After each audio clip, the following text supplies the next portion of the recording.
What's up, Yardies? Welcome to episode 3. This is the second part to mine and Zuker's conversation about this year in movies.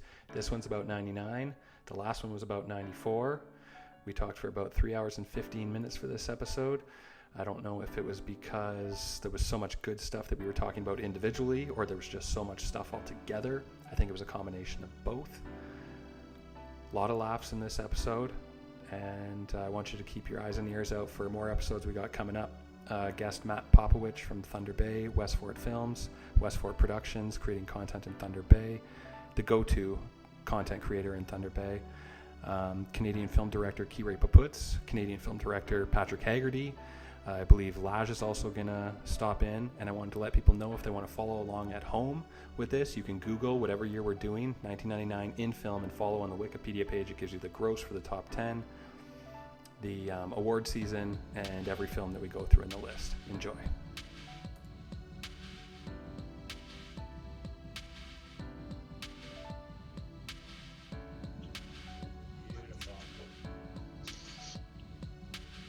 you hear me? Oh, I can hear you, man. Sweet. You sound nice and crisp, too. Zuker! Zuker! Give me a minute. Mitchie. Oh, I can't remember the next line. Mitchie. We're looking for you, pal. We're looking for you, pal. Yeah, that's great. Your ass to be purple before the day is over. That's basically Ryan Whitney, that guy. Cole Hauser is Ryan Whitney. It is true. I think he plays a Boston guy always. Even though Dazed and Confused One of the is best. set in... Even though Dazed and Confused is set in Texas, he plays a Bostonian Texan. It's true. And he's classic in Good Will Hunting. And he's in a bunch of stuff. He's good. He's good actor. He's also strong in a very weak movie, better known as the Fast and Furious 2. Oh, number 2. Yeah. I don't even remember. Oh, it's not worth remembering. Tokyo Drift? Or was that even something else? Tokyo Drift was after the second one. Gotcha. The second one is when they included Tyrese. Those movies lost their mind. They lost their mind. Okay? Like, they don't know what they're doing. Things are cars are exploding out of buildings, helicopters. I don't even know what's happening. I will say and we'll talk about this on another day, where it's one of those movie franchises that got better as it went on. The first one was okay. Like, when, you were 13, you were like, whoa, lights on cars, and they go with the bass, and you're like... Yo, the first one was kind of cool. Like, the first one was kind of a solid, well-made flick by, like, a young director. I respect the first one, even though it's, like, cheesy and whatever. It, because it had a story, you could, like, I got some of it, the first one, even though I knew what it was, And then... It wasn't great, but... No, and then they get progressively worse, right? Like, 2 is worse, 3 is the worst. I don't even know what the 4th one is, to be honest. And they're up to like 10. They've got like 10 now. Oh, once they made Fast and Furious or Fast 5, like, from there, like, they're half decent movies. I mean, they make like close to $1 billion each time they come out. So I mean, you're doing something right. It's sick. Oh my God, I'm sweating like a pig here. Is it hot there? It is hot, and I can't have the AC going. Oh no. I was trying to give myself more light, like a big Hollywood movie star status. I'm like, got to get some lights up in here. And Let's get those babies on. It's true. You cook under the lights. That's why if you're on like a professional thing, they got somebody right there dabbing you down 24/7. Makes sense. And that's why basically I can't give an interview because it looks like I'm just sweating. I'm just like, wow. And that's why What's His Face lost the election in, my God, it's so real. You can watch the thing. They did it in, when did they talk about it? But anyways, Nixon lost the election because whoever ran against him, I think Kennedy, pulled some trick. And they were like, do you want makeup before you go on, sir? And Kennedy was like, no, I'm blue collar, whatever. I'm man of the people. I'm just going on as myself, but he really actually did put makeup on. But Nixon Right. overheard him and was like, "Oh, I gotta do the same thing as this guy." And so he went on and just was like sweating like a pig. So even if he's answering questions correctly, he's like, well, I like dabbing his head. What I think about that is, and it's he the lost. He lost. well, it's what's called it's Mayor Quimby on The Simpsons in that election with him and Sideshow Bob. Yeah, and they just put the flaming ring of fire on him. That's flames exactly added electronically by Channel 5. Oh my God, classic. Okay, Good well, what a times. beautiful start. Have you watched any hockey started today? We just got to talk about that for 1 second before we dive in. Did you watch it? Did not watch any hockey today. Okay, Philly just played Pittsburgh, and I was balancing it out because I was like, maybe I'll watch this tomorrow morning in full. But as soon as Philly caught a pass, it's overtime. Philly caught a pass. Guy was on a clear-cut breakaway. I just felt it. I'm like, it's over. He's going to score. And he did, and it was over. It's quite sweet. This is all exhibition right now, though.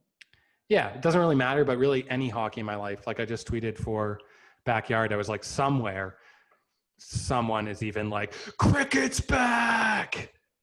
Yeah. You know what I mean? That was me when I was pretty excited. Like, I'm a huge soccer fan. So when soccer came back, I was like, great, I need something. Oh, man. Yeah, you're lucky, too, because soccer was the first one. Like, I think it's been around the longest. Yeah. And what else came problems? back? What are you wearing here? Is that the Golden Girls? Yes. Okay. Yeah. Nice. AFL. I'm a big fan of AFL too, Australian rules football, and that came back. So. You're one of the sickos, Zuker. Nobody's into the deep shit like you. No. You called it. Okay, let's dive in here. I'm looking at Star Wars Episode 1, The Phantom Menace. It's just under $1 billion worldwide gross for one of the worst movies ever made. Basically, all I remember about this movie is the Pepsi partnership. And it was all over cans. You collect the cans. I think I have the full set of Mountain Dew cans. There you go. Yeah. But I really don't have too much. Okay. I do have the full set of Mountain Dew cans, but it's before, as a kid, I didn't know what to do. And apparently, you're supposed to, as Malami told me later, you're supposed to punch a hole in the bottom of the can to get the pop to drain out. Otherwise, it'll just eat away the can. So it ate away all the cans. So if you ever get commemorative pop cans, you'll see them all have like a little puncture in the bottom. Was there any reward? Did you need to like collect them all or something? No, it's just like. So it's just to have and keep these dirty pop cans on your shelf. Great. Yeah. Okay. I was 12 and I really. And we all bought in. We all bought in. It was all over the Pepsi too. It was. I want to say it was obviously like Frito-Lay with Doritos because they had those. They used to get those like stupid little tattoos in the like plastic thing in the inside. And hey, that's better than nothing, which is what they give now, and even like shortened all the bags. Well, whatever. You know what bums me out a bit too? Remember when you would get your Pepsi and you would have to like pry the like cap out to like see if you won, and then all of a sudden when everything went digital, it was like, no, go online and enter this pin. I'm like, this is no fun. Oh my God, you had to pry the cap out. That was so long ago. Jeez. Yeah, you just have to like pry the inside cut. Right. Miss it. Yeah, and I was just an idiot, and I don't miss Star Wars. Not at all. I was just an idiot, and I was like, "Yep, got my Anakin Skywalker Pepsi can. Get my just like okay." Jar Jar Binks, like everybody was into Star Wars again at that point. Like if you were our age and even older, like people were so hyped, and then they got Episode 1 because it was the first big comeback since the original, right? Well, yeah, that was it. You know what's funny? I was just thinking about this. Just popped into my head that like Return of the Jedi was 83. Right, this only would have been 16 years after like Return of the Jedi. It wasn't like it was a long time.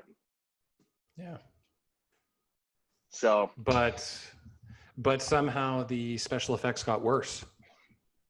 I would say. Yeah. I find the practical shit from the 70s and 80s is much more mind-blowing and believable than any of that Jar Jar Binks crap and whatever else they were doing in those movies. Let's Yeah, move on from Phantom Menace. we gave it too much time. Like honestly, we spent more time talking about pop and chips than the movies. See Okay, ya. next up, number 2, The Sixth Sense. Huge. This movie, chart topping, eye popping. Like nobody saw it coming. Yeah. Everybody got a slap across the face. Like you're the biggest idiot in the world. Yep. M. Night Shyamalan is on the scene. Yeah, his breakout, was it not? Mm-hmm. It might have been his debut. Was it his debut? I think it was his, at least it's got to be his American debut. I'm sure the guy was making movies before this. It's never like they're just like, yeah, my first movie turned out to be so crazy. Who's this guy? Learned it all. M. Night Shyamalan. Give him 30 mil. See what he can do with it. Let's see what he can do. That sounded so like Homer. Let's give him 30 mil. Give him 30 mil. See what he can do with it. I mean, Sixth Sense is, again, we're to go back to like the other video talking about horror films and like how I don't really like them. Like this didn't scare me in a way, but it made you feel uneasy. I think it was just, yeah. It was definitely just a well-made film. I definitely had some jump scares. I remember when he's talking to his mom and someone's leaning in there's a bike lady who leans in the window. Typical jump scare, but I fell for it. I remember being kind of scared. And I think there's some dead bodies hanging when he's in the school or something. There's people hanging, I think, at one point, a quick flash. Ooh. And then when he's backstage, I think at the theater play or something like that. You know, of all the movies I've seen, I don't know how many times, like I think The Sixth Sense is the one I've seen, like I've honestly seen it once. Yeah, I haven't actually seen it that much, and that's how memorable it is, I would have to say. I haven't seen it that much, and it really sticks with you. It burns right into you. He's trapped in that little closet. Oh, yeah. Everything red, the red balloon. It was good. He really pulled us for a yarn on that one. Toy Story 2, oddly enough. I wish it said just Toy Story. I know a lot of people love all the other Toy Stories, but really just Toy Story 1 is my jam. And never saw any of the other ones, to be honest. So I saw that in the list too, and I was like, yeah, so I guess glad I remember. To hear that. So glad to hear that. I don't know why, but I'm just like, fuck those other movies. Like, I don't know. Like you didn't need them. We're talking about 94, 5 years before this, where we're talking about like, hey, we watched, we're watching like Rookie of the Year and then Dumb and Dumber in the same year. Think about where we're at like 5 years before, and then I'm not watching the sequel to Toy Story. Like it's not something I'm gonna do. We're gonna catch a lot of heat for dissing Toy Story franchise. I love the first one. The rest ain't for me. I'm actually super happy to hear that I'm not alone in that, and you haven't even seen them. So no. I've at least seen them. So you're a better man than me. Yeah. I've never seen them. I was just like, moving on. The Matrix. Okay. This movie is the first one that is like so far above the rest and tops almost, it's definitely in like the top 5 or top 10 on this list for this year. And even Tarantino rates this as one of the greatest movies ever in his list. Ever. Yeah. Now, would you put The Matrix like not just in the top like 10 like gross box office, like top 10, like top 5 movie of 99? Like in the top 5? Yeah. I think so. Or top 5 or 10, because I can't remember everything from this list. I'll have a better idea. Well, if people are still referencing it and parodying it 21 years later, it's big time. That's pop culture. Like, yeah, no one made a movie like that before. Slow motion, bullet theory, all the different like fusing in and out of all these worlds, and then these like all these supporting characters who were like so full blown. That's the big thing, is because there were so many characters and every supporting person was so great. Joe Pantoliano was like the bad guy in that. So sick, Yep. Well, I think too, this is all tied into the summer of 99. Korn Freak Unleashed, the video came out with the bullet traveling through. And I wonder, I don't know if they're connected, but it's just odd. I think it's Max Payne. I think Max Payne did it. Oh, yeah. They did the bullet theory first, and then Matrix, and then the real world was, and then everyone started dressing like them. That's a good point. But there's nothing like that green screen and the numbers going, and my blood boils when I see it. You just know you're in for a ride. It's a movie I can watch like all the time, anytime. Yep. And I probably haven't seen it in about 15 years now, to be honest. I caught up with it recently enough. Just one of those ones I was like, let's check it out again, and Still holds up. It's so good. It's so good. I agree.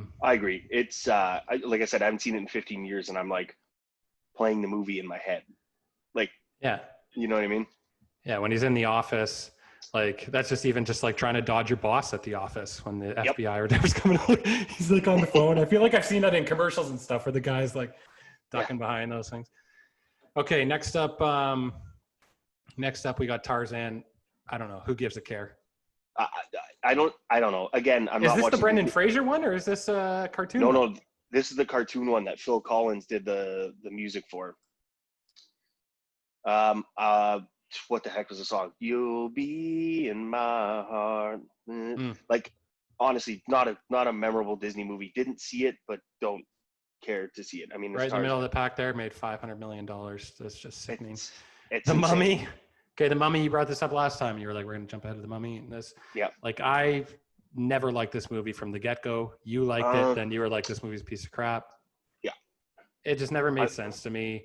Things like a giant screaming face of sand is like not entertaining to me, and that was their bit. Like, these are the big marketing plugs and trailers and things for these movies. Yeah, and I mean, yeah, like I want to defend it. I want to defend myself somehow for liking it, but like, I think about it. I'm like, okay, you were 11 or 12 when it came out. Like, just chalk it up to that. Like, you didn't know what you were watching. You didn't know what you liked. Like, it was what it was. It's really bad. It's bad CGI and it's a bad movie. Yeah. Notting Hill, get out of here. Hugh Grant. Who even likes Notting Hill? People. I mean, enough people that they're going to spend $364 million on it. Wait, they spent that much or they made that much? It made that much. That's like a movie that probably just came out on Christmas and capitalized on. Is that him and Julia Roberts? Yep. No, it's 21st of May, so it would have been like the Memorial Day weekend there. What? Like, I don't. Love Actually did get me though. I saw it in theaters. Love Actually got me. No, it's very good, but I mean, this budget fell for is it. like $42 million for Notting Hill, and most of it was probably Julia Roberts and Hugh Grant's salary. Definitely. People were making, I don't know if people still make what they used to make, but Jim Carrey used to make $25 million a movie. Pretty crazy. Like in what, the like Liar Liar era, like that? In his peak when we were just talking about 94, probably just right after 94. After like he had the 3 movies that were over $100 million, then he's like, okay. Those ones he probably got maybe $1 million or maybe even less. Did you hear the story about Jeff Daniels? They wanted to give him like peanuts. That whole story. Not only that, they tried to recast him. Yeah, and Jim Carrey wouldn't do it. He was like, I'm not doing the movie without him. Yeah, it's a good story. And it was such a genius move. And the whole reason behind that story is that they went with a dramatic actor to balance Jim Carrey's craziness instead of just going with another comedian, which is what the studio wanted. Probably would have been a big mistake to have 2 doofuses, 2 doofus characters. Like, even though Jeff Daniels is playing a doofus, he was, I don't know, his dramatic background definitely brought a realism to it. Yeah. Rather than a farce. Well, Notting Hill, we move on. Because The World Is Not Enough. I wish it said GoldenEye. I wish 99 was GoldenEye, but it's The World Is Not Enough. Not the worst Bond movie of all time, but not the best either. Pretty close to it, though. This is the one where I think it was the guy trying to... You were being kind. I'm ready to cut this movie's throat. Just said that. I'm ready to sneak up behind this movie. Like, you were being really nice there where you were like, oh, it's pretty close, though. No, this movie, I hated it. The game was better than the movie. For 64. Yeah. I don't even think it was made by the same people as GoldenEye, and it was still better than the movie. I think this was like, I don't know if it wasn't Robert Carlyle, but it was a really weak bad guy who was trying to take over the newspaper world. No. Wasn't it? Yeah. Or is that Tomorrow Never Dies? No, I don't know. Who was the bad guy in this one? That's Tomorrow Never Dies. The bad guy in this one is Robert Carlyle. You're correct. Oh my god! So they were like, we made it. We didn't cast him the first time, so let's remake. And I'm gonna also just, I'm being kind here, but like, I don't like most Bond movies. To be fair. You know what? I think not I an think I would appealing agree with character you, to me. although I had the like 25 box set and I went back and I watched some old ones. There's some interesting old ones. I would actually pick like the random ones with Timothy Dalton and stuff. And George Lazenby, I think, was my favorite one. And he Mm-hmm. only did one Bond in like Yep. 69 or something. There Yep. were certain movies that were better than others, What but is Timothy Dalton licensed to kill? he's licensed to kill, or A View to Kill? A A License View to to Kill or A Kill. View to Kill? I don't know. Yeah. There's so many kills. Again, there's so many Bond movies, and they all have like they're all like titled like "The World Is Not Enough," "Tomorrow Never Dies," like a beauty. They're just it's like a shitty incredible bumper sticker. titles. They're like Incredible shitty bumpers. titles. Oh, Yeah, but you know what? They're 100% shitty, but they're catchy. Something yeah, people want more. yeah. Tomorrow never, the world is not enough. That's true. It's a good point. I never even thought of it because other than GoldenEye, Which is the best one? Well, yeah, hands down. Casino Royale is really good. The first one. Oh, you know what? Casino Royale. Oh, the first one or the Daniel Craig one? Sorry, the Daniel Craig one. But like, I'm right up there with you with Casino Royale. Damn, it might even be better than GoldenEye because GoldenEye is still kind of a cheesy 90s action flick. I think he's driving a tank through the streets at one point, but GoldenEye is still pretty good, man. GoldenEye doesn't have somebody jumping off a cliff onto a plane. Doesn't happen. Or sorry, Casino Royale. Yeah, and I actually think that was a real stunt too. It's even wilder. Crazy. Cliffhanger was a real stunt too. Them roping plane to plane. Watch the director commentary on that. You know, we were talking about you got Disney Plus like basically for The Simpsons, which I did as well too because it's just convenient. But I miss the commentary. Me too. So I found a little loophole. It's not great, but there's some people who post commentaries on YouTube, but they're under like secret names.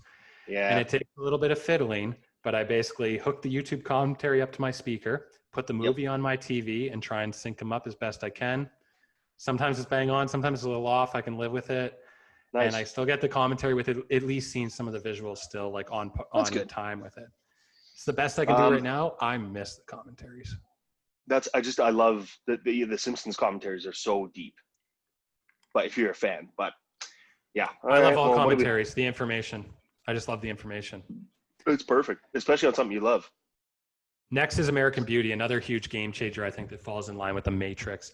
Now, it's definitely a Hollywood, kind of like a Hollywood puff piece, but it's darker. A little bit. It actually took some really dark chances beyond that. They went that way, and then they went beyond, which is why I consider it like a very strong movie. I thought about this once myself, too, and I kind of think about American Beauty where, like, it is... I don't want to use the word overproduced, but it is. It's so glossy. It's so slick. It would do better as an indie, like aesthetically. But still well done. I still made some interesting choices. Made some interesting choices, like you don't really expect Chris Cooper to kiss Kevin Spacey at the end, which now you know Kevin Spacey is like, it's hard to watch any movie that guy's in. I can still watch Usual Suspects, but it's hard for me to watch any other movie he's in and respect it. It's hard. It kind of takes away from it. It really does. As a segue, I watched Seven recently, and because he's still like, great in that. He's great in that. Well, because he's kind of crazy in that, and then like, you know, it's not far off apparently from the way he actually is. I don't, whatever, but I did watch Seven a bunch recently because it's just so good. It's Fincher. And actually, really good. Here's how I know. Here's how I know why he's so great in Seven, and I can still respect it minus his personal shit. I can like separate the two. Is because at the end, as him the killer, and he gives his reasons why he's doing it, it kind of makes sense to you. Although it's like sadistic and crazy, you at least understand where that crazy person is coming from. Why? Yes. And I was like, you know what? I gotta still respect him in this, even though he's whatever he's up to. I know. But it's not I'm not like, Kevin Spacey the person. I'm just like, guy gave a great performance. What are you gonna do? Yeah, and I mean, like, not especially when it came out, like there were no big Hollywood movies that were like American Beauty. Like it was, it was like a turn of a century in a way.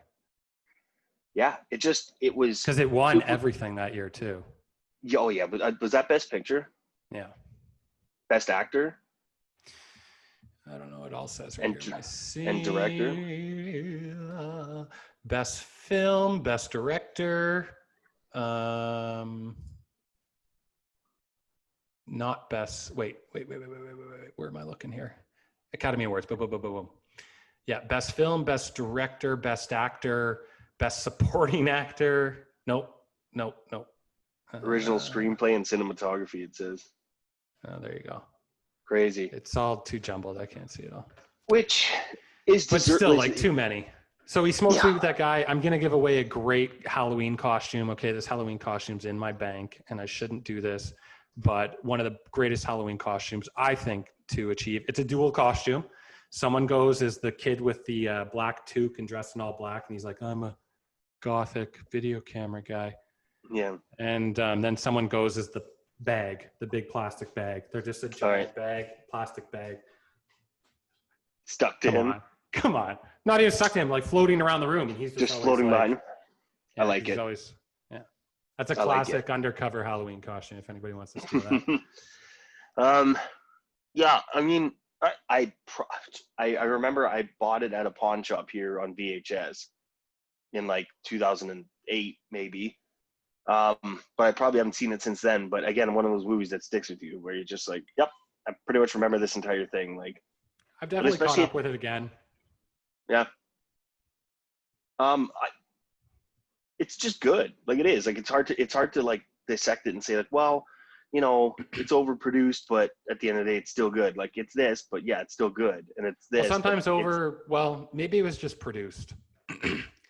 Because maybe. Sometimes like, you know, producers can get in the way and everything. And it is so glossy that maybe one interesting thing is they cut a half hour out. It wasn't supposed to end the way it did. It was supposed to be and they actually filmed it. The two kids were actually supposed to be the killers. And then the last half hour was them in court, and they just cut it and they made Chris Cooper the killer, something like that. Refilmed the last scene or something like that. No, the crazy, script, and yeah, that's like the myth about it, or not the myth, but the truth, like the folklore about it. Like the folklore, They cut the last half hour, and it was so different. Great movie. Which they probably played that last half hour at like Cannes or something like that, which is where a lot of people make their changes. Or based on how it goes over. Yeah, that or Sundance or whatever. Well, Cannes is kind of the big one because they give you like these 7 or 8 standing ovations, or they boo the shit out of you if they don't. And people have been booed there who are like good. So it's really just like whatever. If you make a bad movie that year and you're Brian De Palma, get ready. Jeez. Yeah, they're cutthroat there. That's why it's considered like one of the best. So when you win the Palme d'Or, it means something. Huge. Even if you're nominated for it, it means something. Because a lot of the ones that are nominated should be the ones that win, and it's still kind of like a popularity contest. Gotcha. But as an example, which is in this list, 1999, Fight Club got booed at one of the biggest festivals, which is the Venice Film Festival. It got booed, and then it changed the world. So that just shows that people boo things that they're not ready for, blah, blah, blah. Yep. Well, I mean, we're looking at a movie that Fight Club, when I was looking at all this, is definitely in my top 5 for 99. But and definitely in the top 100, I would think. Ever. Oh yeah, it doesn't even crack the top 10 for most grossing. No, not even close. I remember seeing the trailers for it and being like, all right.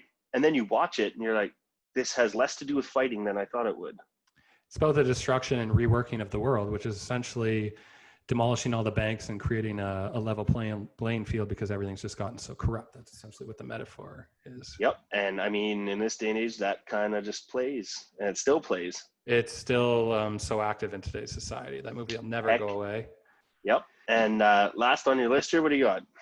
Austin Powers, The Spy Who Shagged Me. And again, I wish it was the original. Is The Spy Who Shagged Me the second one or the third? Second.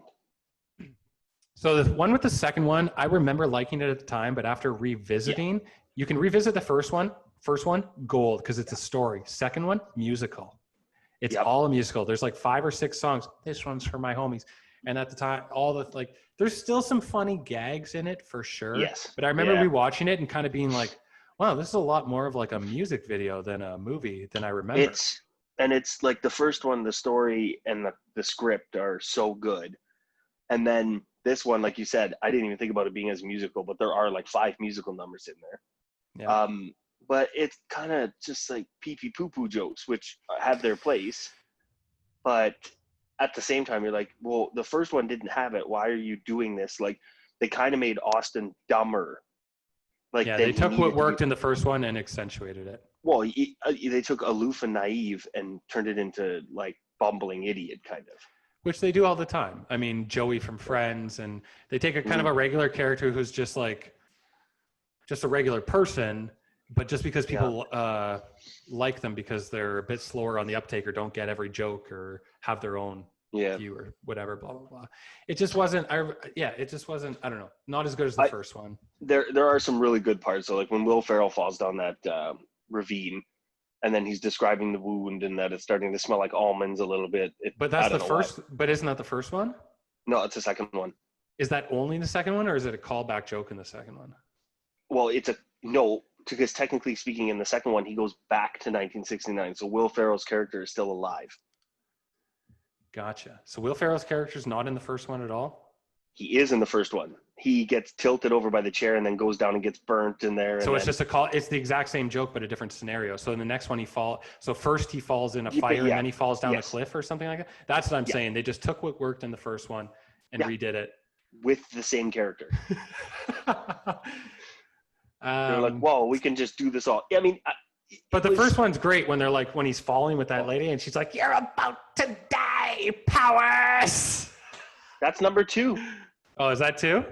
That's number 2. And he's like, why won't you die? Still, yeah. See, so it still has good moments. It still has good moments, but whatever. There's a regularly quoted from the first one when him and Miss Kensington are stuck in that like cave. And then she's like, Austin, look. And it's got all those like tooth products, like toothpaste and whatever. And then he finally just gives in. He's like, all right, I get it. I have bad teeth. Yeah, and you're definitely right about the second one being basically dick and fart jokes is because Fat Bastard's in it. Yeah. Because Fat Bastard's in it, and that's all they rely on him for. And I was just like, ugh. And it is brutal. Like, it's not really as funny anymore. I'm pretty sure his first on-screen appearance, within 20 seconds, he farts. So you're like, well. Yeah. And they pull like something out of his butt too and whatever. Some tracking device or something. It's like, it's all dick and fart jokes. You're right. Oh yeah. They have to dig it out of the toilet. Exactly. And then he drinks. He's like, that's shit. He's like, this is nutty. You're right. It's just, the movie wasn't as good. It's not as solid. It is shit. Wasn't as smart. Smart. Still had funny moments. Whatever. Okay. Moving on. Okay. So now we're getting into everything in 1999, the deep stuff. So yeah. I don't even know. I definitely saw this movie a long time ago at first sight. Val Kilmer, he's a blind guy. I don't even know what happens. Him and a girl on the cover, hand in hand. Couldn't even tell you what happened. Not a great movie. I love Tombstone. Tombstone's like probably a top 5 movie for me. So Val Kilmer's pretty great. Anything Val Kilmer is in, I watch. So I watched this and I was like, nope. He's popular for me. Oh, that's a parents movie though. Like that came out when we were kids. That's a parents movie then. And it's not a good movie now if you watch it as adults. So no. He had another movie I remember renting him when I was a kid. It was The Saint. It's terrible. Saint was brutal too. Him and Elizabeth Shue. I watched it again recently being like, maybe. Nope. Nope. In Not Dreams. Don't know what the hell that is. In Dreams. Varsity Blues. Okay, so I wrote a movie kind of like this small town northern football up in Alaska type movie, small town Alaska. And portions of it was inspired by Varsity Blues, that football mentality. Now, as cheesy as some people may say Varsity Blues is, I kind of think it was fairly hardcore for a teen movie. Like they're at the strip club, and I just love some of the shots, like coming out of Sopranos even took a shot right out of this where Tony leaves the strip club at one point, going from complete darkness to just this like overblown of light. Them coming out of the club like that, seeing their team. Yeah. There's all these iconic moments. John Voight played a hell of a bad guy. There were some great, it used that voiceover mentality. He's like, Bubba did Bubba stuff. And Scott drank beer because that's what he, like whatever. It was, I don't know. There was something nostalgic even within it. Also, I mean, I haven't seen it for quite a while, but I still, the last time I saw it, I was like, yeah, that was good. Like, you watch it, and it's a little darker as well too. Like there's some overtones there where it's not just, you know, He it's not breaks just his like dad that. nose with a football because his dad's Yeah. pushing him like an asshole. I don't want your life. Classic Great line. line. Great line. Still use it. Whipped cream and cherries. I mean, there's some iconic stuff there. They hop into some cop cars and stuff, and like Yeah. fun movie. It's a solid team movie and a solid sports movie at that. Yeah, because I watched it again, and the football is actually really well done. Yeah, The filming of the football is well done. Yeah, it's pretty great. It's pretty gritty as compared super to gritty. like. It was a leader to Friday Night Lights. Like they definitely took inspiration from that. Well, I mean, that was like another gritty. Yeah. Well, of the two football movies that came out that year that were good, I think The Program came out that year too. I think. Seen it, but not as strong. That's like a James Caan. Yeah. College movie. It's a bit more fluff. It's lighthearted. Yeah. Between Varsity Blues and Any Given Sunday, Varsity Blues is a better football movie. I agree. But, and Any Given Sunday isn't the worst. No, but that the speech in Any Given Sunday elevates that movie to like. Yeah, that speech is. Whew, that almost can never be topped. I don't think ever. It's just the delivery and the lines. Is that a 1999 movie? Mm-hmm. Oh man, 1999. Okay, moving on here.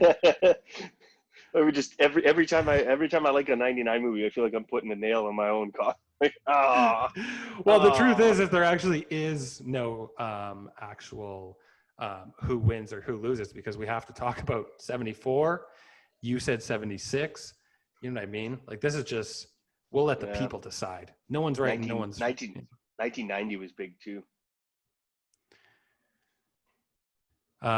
Here's the thing about 99, and the interesting thing about 94 is when I was looking at it, 99 for me, I'm giving it away early, but a 9.9 just for the year, the same way 9.4 for yours. And they just, not only because it fit or like that's what they were, but it seemed right, because 99 to me is, I think, the greatest year, but I'm allowing room for improvement. Interesting. And it's funny too, because I was looking at the movies I own. This is just, I don't know how long ago. And then you look at it, and then I'm just looking at all the movies I own and how many are from 1994. And again, 1999. You're like, whoa, I own, like, it's crazy. There's some good years.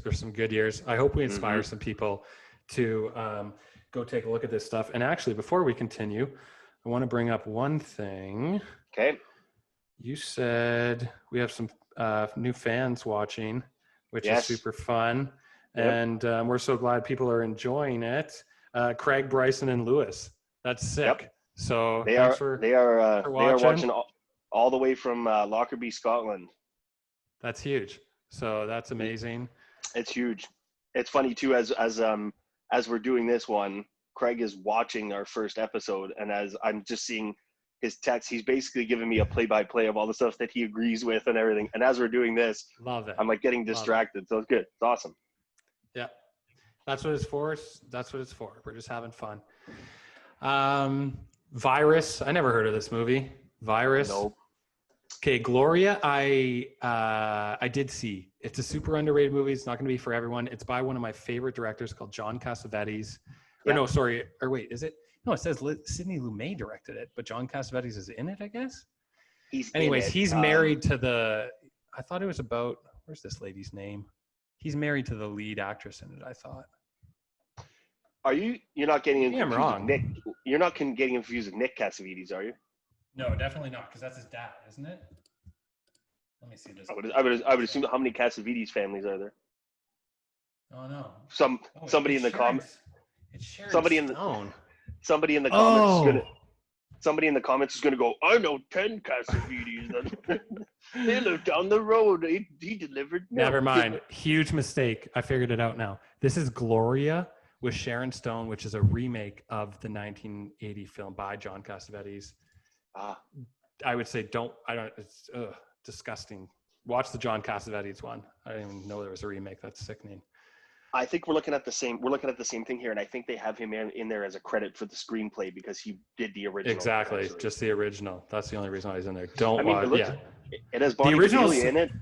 No, she's pretty sweet. She's pretty sweet and underrated. She's John McClane's wife in Die Hard. She's a great actress. Yeah. Okay, one thing about Die Hard, I bought the book recently. The book was written before the movie. It's called Nothing Lasts Forever. Yeah. Nothing Lasts Forever. Here's another title. The World Is Not Enough. Tomorrow Never Dies. Nothing Lasts Forever. Interesting. It's an amazing book. When I read this book, it's only like 250 pages or something. Such an easy read. Yeah. I've never read an action book. This book is full of action. It is literally a lot of the stuff that's on screen, but there are some twists. There are some twists. The movie definitely gave you a Hollywood ending. The book is so dark. It's amazing. I highly recommend the book for anybody. I'm going to check it out. That's cool. Oh, it was wild. Still crazy. Never heard of it? Nope. I'm looking at the people that are in it. Yeah, I know. Like Xenon. These are just some movies that came out. She's All That. Okay, this was a big teen movie. All I remember about this movie was walking down the stairs. Do, do, do, do. Isn't that the song? Do, do, do, do. And she's like walking down the stairs. No, that's the Dawson's Creek. That's the Dawson's Creek theme. I think. Hold on. She's All That. Freddie Prinze Jr. and Rachel Lee Cook was her name. What is the song? People are basically they threw on hipster glasses and they were like, "She's hot." Oh, what was the song? Gave her some glasses. Or no, wait, maybe they took them off or something. Maybe they took them off. You know what? I'm trying to think. Was it the car? Freddie Prinze Jr.'s like, "You know what make you hot, baby?" Put the glasses. Oh, what is the song? It's not the Cardigans. Oh, it's damn it! Just come down to kiss me, Benny. Yeah. I think it's six. I think the band is that is Dawson's Creek theme was it's the same girl who sings "Where Have All the Cowboys Gone." What the heck's her name? Kiss Me was Kiss Me was Sixpence None the Richer. That was the name of that band, though. I know that. I like the name of that band. Sixpence None the Richer. Yeah, definitely. I remember it. I remember hearing it. It's got a good ring to it. Kind of cool. Ugh, now it's gonna kill me. I can't think of the Dawson's Creek theme. The singer. No, I was never into the Dawson, and he was a film student, oddly enough. Paula. Damn it. Yeah, now we're getting kind of hardcore. Payback. Love it. Good crime movie. The supporting the guy in this movie, the bad guy, love him. What the hell is his name? Greg Henry, isn't it? Greg Henry. Yeah. Wild. Greg Henry. He's in this great movie called Body Double from by De Palma, I think, in like the 80s. Greg Henry. Really good. Really, really, really good. Nice. Yeah, that Payback was good. Just a gritty movie. It was good. Yeah. He got his payback, that's for sure. He did. He got slammed and then he got it. Simply Irresistible. That's a rom-com. I think it might be a teeny thing. I'm looking at it. But... Blast from the Past. Now you said this is underrated. Underrated? I would put it underrated. It's I don't know where I land with this movie. I don't think I like it very much. That's fine. Honestly, I don't think I like Tobey Maguire. I don't think I like that Tobey Maguire is a huge asshole, especially after watching Molly's Game and Michael Cera plays him perfectly. Why are you okay? Where are you jumping to Tobey Maguire? Isn't he in Blast from the Past? Oh, I think you're getting two movies mixed up. I think you're getting Pleasantville with Reese Witherspoon mixed up with Blast from the Past. You're right. This is another piece of shit Brendan Fraser movie. Yeah. With Christopher Walken. Yeah, because they live in a bomb shelter and he dances in every movie. He's like, "Hey, you got to dance in the basement now." Well, because they listen to Perry Como. That's the way it is. Half decent movie. They were pretty much preparing for the pandemic. They had all their cans, whatever. I mean, if you want an emergency preparedness movie, that's it. They lived for 30 years in the bunker. So what's the big thing about that? They come out and they need to readjust to life, and everyone's like, "Yes, get with the times, Walken." Is that what, like the people's complaints, the neighbors? Yeah, and more or less, I'm pretty sure Brendan Fraser gets into in a relationship with Alicia Silverstone and blah blah blah. Gotcha. So it is the exact same movie as Pleasantville. Isn't it kind of follow the same formula? Are those two? Wonder if they came out in the same year. It's one of those ones, like you said. Because Pleasantville was wasn't it in half black and white and half color? Yeah, I think that was the thing. Is that what did they It realize might. in that movie? I They don't remember, realized but color. yeah, No, I don't I know. don't I don't know. know. It's not I'm good. glad I don't know, but okay. Yeah, Message in a bottle. I'm pretty sure Kevin Costner drowns in that movie. It's not a Does pleasant he? movie. Yeah, Right. I yeah, saw he his name passes. and I was like, I kind of remember it. I'm pretty sure he does. I'm pretty sure he does pass away in it. I think he drowns in it. It's it's very sad. This is a sad Sad movie. old tearjerker. One of those Hollywood. Maybe try to make an Oscar run, but maybe it didn't quite hit the nerve. No, but I can remember It was being more like, depressing than like captivating sad. yeah, you were just like, oh. My Favorite Martian. I have no idea. I've heard of it, but I have no idea what this movie is. It's a remake of a '50s TV show or movie. I'm pretty sure My Favorite Martian was like one of those crappy like '50s sitcom-y things Definitely sounds like it. that lasted for 3 years, but then they play them on TBS like at 6 in the morning. You Right. know, Like Elf. They're like, here's that, or My Favorite Martian, Elf. It's just like, yeah. yeah, Tango, no idea. no, Stephen looks King's. super foreign. When I saw that, I was like, nope, Yeah. never heard of it. You know what? I've seen the cover though. I've seen the cover a long time ago. Huh? I think it's actually two people mid tango on the cover. Maybe red dress. Look it up if I'm right.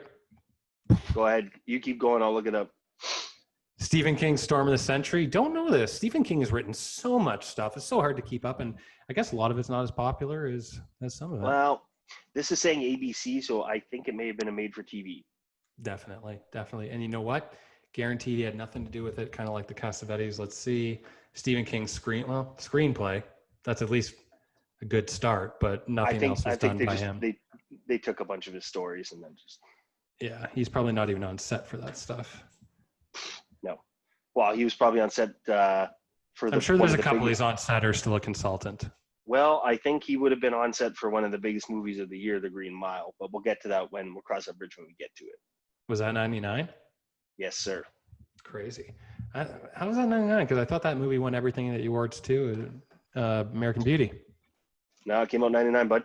But continue. I'm scrolling with Jawbreaker. you. Jawbreaker. Good movie. Pretty I dark. don't think I've ever seen it. It's about, or no, wait, I kind of saw it. I saw like half of it. 3 girls kidnap another girl, kill her, kidnap her, Yeah. trunk. I'm High pretty school. sure. I'm pretty sure they use a jawbreaker as a gag, and then she chokes on it. I think. Oh, and she dies. Right. That's the big twist. Gotcha. And then they got to get out of it. That old story. That old chestnut. Nah, it's not good. October Sky. This is a great movie. It's low-key under the radar. Yep. Jake Gyllenhaal is pretty much a little kid at this point, or like 13 or 14. And his teacher, who's his teacher? She was pretty good. Laura Dern. Laura Dern was the teacher. She was pretty good. And Chris Owen, Chris Owen is hilarious for being like the ginger guy in like every teen comedy ever. Oh yeah, he's from the 90s. He's the Shermanator, He's the Shermanator in Can't Hardly Wait. I think he steals a gumball machine in just one quick shot. He's literally in every 90s movie from for teens. And, yeah. And good movie though. Chris Cooper's the old dad in it who's like, you'll never be a man, son. And then he's like, I'm a man, Pop. And he's like, you're a man. That's the movie. You want to watch October Sky? It's a pretty fluffy movie, but it hits some of the right spots. You know, it's funny that I have categories of movies that like it's good if you're stuck indoors at camp and it's raining. Yeah, it's definitely a rainy day movie because it's even though it's like this uplifting story, it's like depressing as hell. You're just watching these shitty lives, like in the 40s when it was even worse. Crazy, but it's a good movie. And it's kind of predictable. You know. Yes. You know what's coming. Office Space, I think definitely one of the greatest movies of all time. I think this movie could be in my top 100 of all time as well. And this movie I still watch today, and it gets better and better every single day. If once I started working in an actual office, like when I took that break from teaching, and then when I came back to Canada, and then I worked in insurance for 5 years, and working in an office, then watching Office Space, you're like, oh God, yes, this everything is hitting. Like every joke is hitting right now. Like, and it's Everything. so good too. Like Mike Judge is, I mean, I love Beavis and Butthead. Like, love me some Beavis and Butthead. So, King of the Hill, like, I like it all, but there's something so special about Office Space for oh me. yeah, yeah, I don't know what it is. Every line is amazing. The supporting characters of David Herman and AJ, yep. not gonna work here anymore anyways. All those little lines, all the supporting characters, It's so good. the ups and downs, like it's just, there's a couple Yeah. little twists in it too. Like it really is. It's such a perfect comedy. And everybody knows a Lombard. And just a classic. So many, God, I could just recite that movie. Recite it. Oswald Next Door from Drew Carey. No, I don't want your shit. Hey, man, you want to come over for beer? No, man, I don't want your shit rubbing off on me. Or whatever he says, I don't want you fucking up my life, too. Peter, you there? Turn to channel 12. Like, no, it's just when every scene's iconic and you know, it's just everything about the characters so good. Mm-hmm. When the music in it is so good too. So when they're kind of doing the deed, and it only really lasts a minute of slow motion of them like handing stuff off and everything, and it's all super cool. And it's like dun, dun, dun. And they're like, well, that was easy. Yeah, I guess. You guys want to go for lunch? Yeah, sure. And then the printer, bashing the printer. Oh, it's so good. There's PC Load Letter. PC Load Letter is one of my I don't know. It's a good. It's an awesome movie. Forever and ever, that movie. It gets better every time you watch it, or it's like just as good as you remember it every time you would watch it, I would say. Yeah, I agree. It's good. 20 dates, no idea. No. Moving on, 200 cigarettes. This was, I don't know. This was way beyond me at the time it came out, but it has a bunch of people in it I like. It even says Dave Chappelle's in it. Yeah. I don't know if I've seen this movie.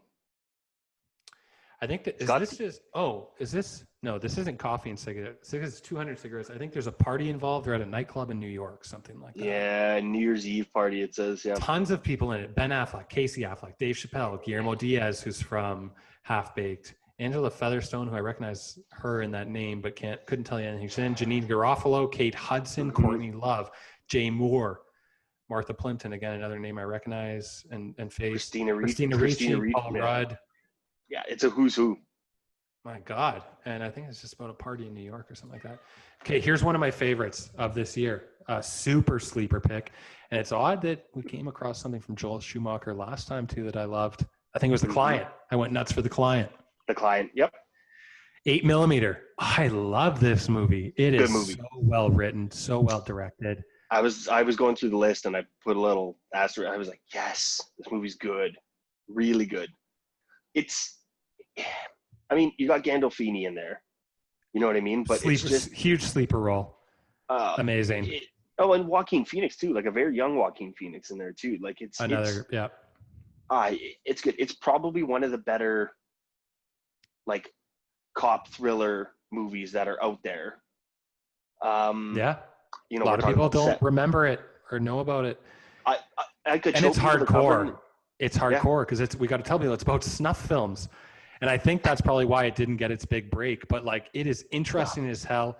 They never show anything that's even remotely close to anything. They show borderline scary stuff from like one 8mm scene or something like that at one point halfway through the movie, just to like make you go,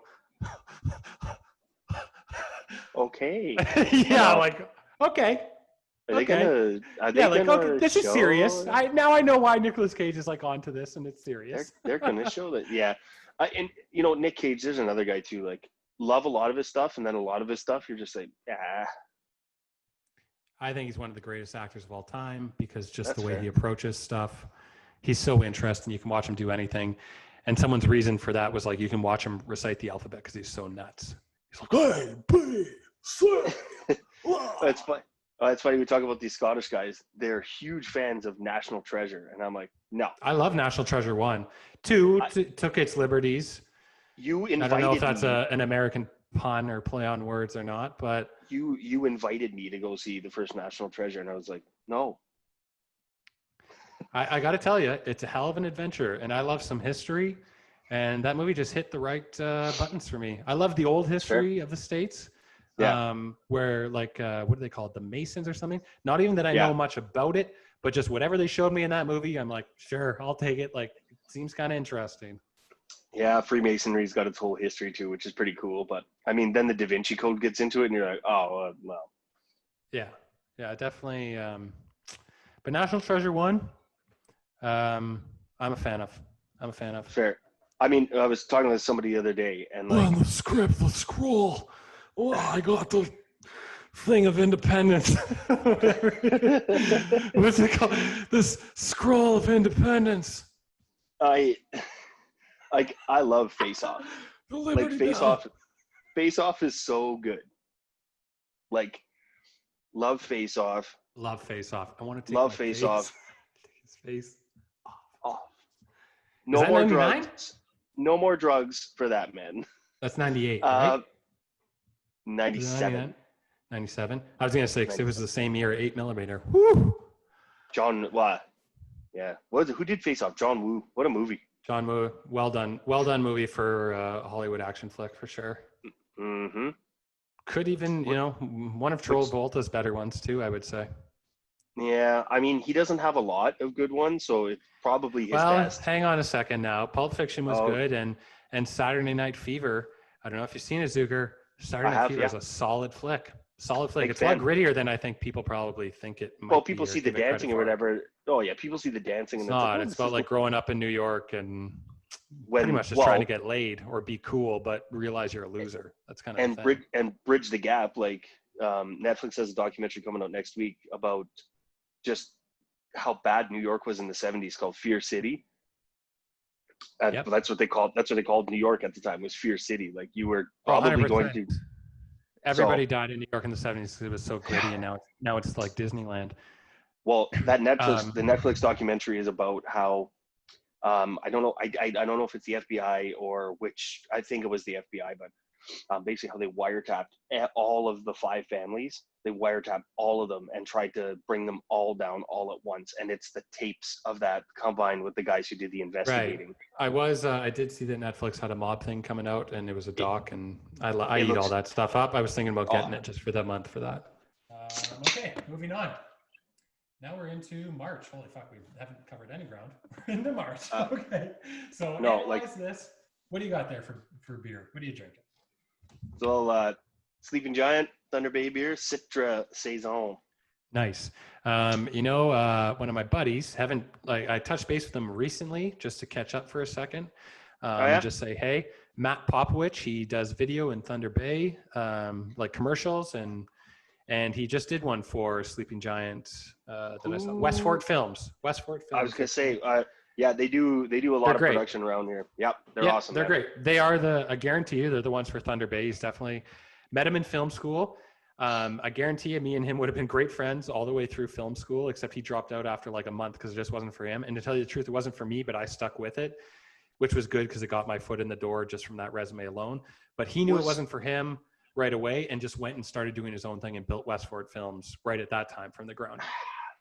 And he actually go ahead. Did he come to that Super Bowl party with us? Did he have like a big thick beard and like shoulder length hair? Ooh, no, I don't think so. No, that was Scott. That was my buddy Scott McGinnis. Yes. Who's I'm still one of best buddies with. And me and Scott, we catch up every once in a while. Just saw each other recently. Still really good buddies. Love Scott. He came to that Super Bowl party, which was one of the best Super Bowls ever. When the Giants won, I was so happy for you, for one, because we didn't really have any actual Pats fans. There was no one who was actually whatever. So I was so happy for you that you got that win. And everyone at our table won prizes that night. I think I won a jersey. Someone won a stereo. We were off the hook that night all together. Oh, what a night. What a Super Bowl. Like, you don't get a Super Bowl like that at the dying seconds. Nope. And we took the bus there. Don't even. We took the bus to the other end of town to attend a Like the Boston city Pizza bus? Super. Yeah, Wow. yeah. Wow. To All of attend us. a There was a lot all of of us. us. There was like 15 But or more. 15 or 20, I would say, at the table. there was a fair amount. It was good. Okay. But that was amazing. we're at Yeah, that was analyze amazing. this. Analyze this. It's Really it was not that okay. good, actually. I We wanted both it to kind be of have the better. same reaction. Yeah, we both want it. Yeah, it was like, okay, should have been better. And to tell you the truth, this is the year The Sopranos came out, and Analyze This heard that The Sopranos was coming out and made this like whatever mob thing, and it didn't work. And it has people I like in it: Robert De Niro, Billy Crystal. Because I listened to some Sopranos commentary or something, and they were like, oh yeah, and they found out Analyze This was happening at the same time. Interesting. Because actually Sopranos pilot was shot in 1998, and Sopranos actually didn't start till 99. That's which right. means that Analyze This caught wind and did a little something. It's not a good movie. You want it to be really better. That funny. No, like you want it to be better. It's not even that good mob. No. It kind of just like it makes the mob look dumb. I'm not saying like, oh, let's make the mob look good, but it just it could have been funny, and it wasn't. Yeah, and it's so close to being exactly like Sopranos, a mob guy going to the psychiatrist, right? Yep. They just took it right there, and they couldn't do it well, obviously. I've never heard that one before. Cruel Intentions. Also, like, not good. Cheesy, tried to be super hardcore and sexy. I think achieved it for a lot of people. Didn't fool me, and I don't even know. Nah, not good. I mean, not much of Ryan Phillippe's like list is gonna, do it for me. And all credit. Are there to any the guy. good Ryan Philippe movies? Maybe Breach, only because Cooper's in it. Maybe. The Skull? And just because it's like, nope, that's Paul Walker. And I watched it again recently because I was like, hilarious. Isn't Ryan Phillippe in that movie? No, it's Pacey and Paul Walker. And what's the movie is Elijah Wood in that movie? Coach. Who? Elijah Wood. No, he's not in it either. It's just Pacey. Skulls is Pacey, Paul Walker, and Coach. I might be getting mixed up with the Faculty. Yeah. Well, all those movies were coming out at the same time. I think the Faculty came out this year anyway. William Peterson, the guy from CSI, he's also in the Skulls. Right. And Coach. Coach. Oh, yeah. Coach plays a bad guy in it. I got the hairline starting to go a little bit, and Sarah's always like, you're going to look like Craig T. Nelson, you know?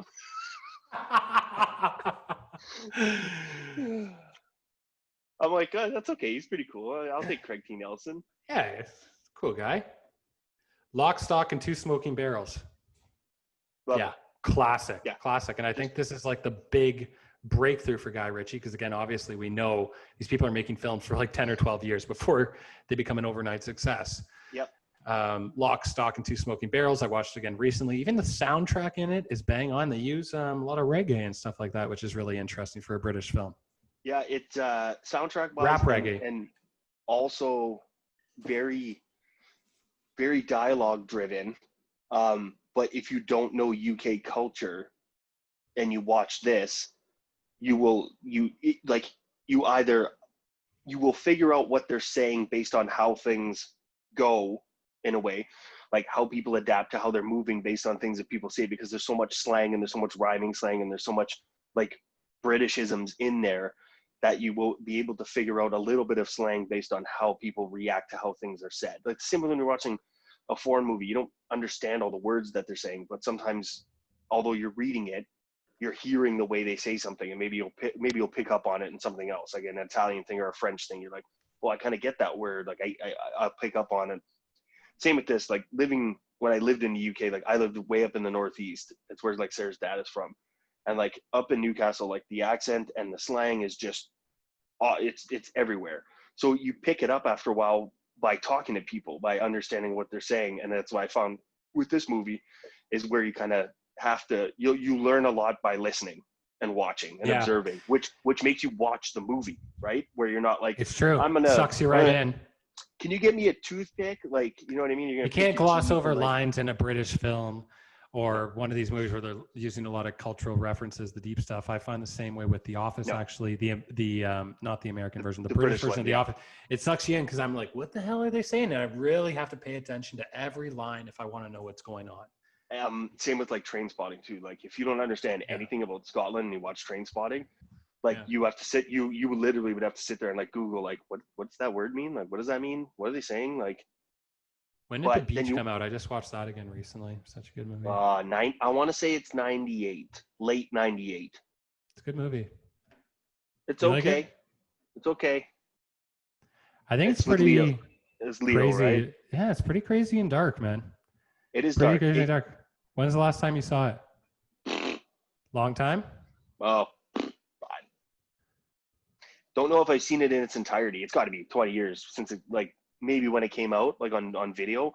Or you know what? I probably saw it at my buddy's house down the street. He had the like DirecTV like jailbroken satellite that like would go down every 6 days. But I think it's one of those movies where when Leo was a kid, you realize that he had greater ambitions to do great movies. Yeah. Because at the time when I saw that movie it was out, I was like, screw this movie and Leo and I know exactly what that movie is going to be, and I couldn't have been more wrong. I should probably revisit it, to be fair. Also, I would recommend bridging back to the old movie, the old video the last one we did. I watched the trailer for Wolf, and I went, no, I'm not even gonna watch. I went, no. I didn't even see the trailer. I gotta watch that. My God. I watched it, honestly. So 6.2 might be too high. Might be. It's probably a bunch of people in Europe being like, this is the best movie ever. Hey, that's where it made its money. Can't fault it, but yeah, no, not the trailer's bad. It's bad stuff. Good. Can't wait to watch it. Baby Geniuses. Screw that movie. Didn't see it. Yeah. The Corruptor. Chow Yun-fat. I'm a Chow Yun-fat fan, but I haven't seen this movie. I don't know. Couldn't even tell you what it's about. Deep End of the Ocean, no idea. Nope. Were you going to say The Corruptor's about something? Yeah, I was maybe it's about a corrupt guy. Ooh. Nah, next. I wouldn't bet on that. Wing Commander, screw you. Imagine this movie's amazing. Oh, wait, what did that say? Someone Prinze Jr.? Oh, is this? Oh, that's not what that movie's called, is it? Wing Commander? Oh, I remember that movie. I don't think I ever saw it, but it's Freddie Prinze Jr. and Matthew Lillard, and they're two dudes in space in orange suits. Yeah. Side by side on the cover. Okay. Forces of Nature, I brought that up, I think, last time, being a joke movie where someone's just like in a tux on the cover. You did. It's a Ben Affleck, like, and poor Sandra Bullock, like all the 90s, they just gave her like, here. Hey, you know what? She was making probably great paychecks, and pretty easy to be like, here's a great paycheck and be the greatest female star in the world. True. I mean, just clocking dollars, whatever, man. Yeah. You got to do that sometimes. Even Gyllenhaal did that. The guy's a great actor. You have these times in your career where you're like, even John Cassavetes, my favorite director, the reason why I love him so much, he took acting gigs on these crappy movies he never wanted to do that were these big Hollywood puff romantic comedies and whatever else. So he could take all that money that he made and go make his independent films that no one else would make because they were so risky and crazy. And that's, people like Gyllenhaal, you do a good movie, you do Pirates of Persia or whatever that movie is. Oh, The Prince of Persia. That's a bad one. You know what I mean? So sometimes it's a paycheck movie. I do the same thing. Sometimes I work. It's like every show that I work on is not a show that I'm like, there's another winner. You know what I mean? Sometimes it's just a paycheck. So. It's like they say with Franco, right? One for me, one like two for me, one for.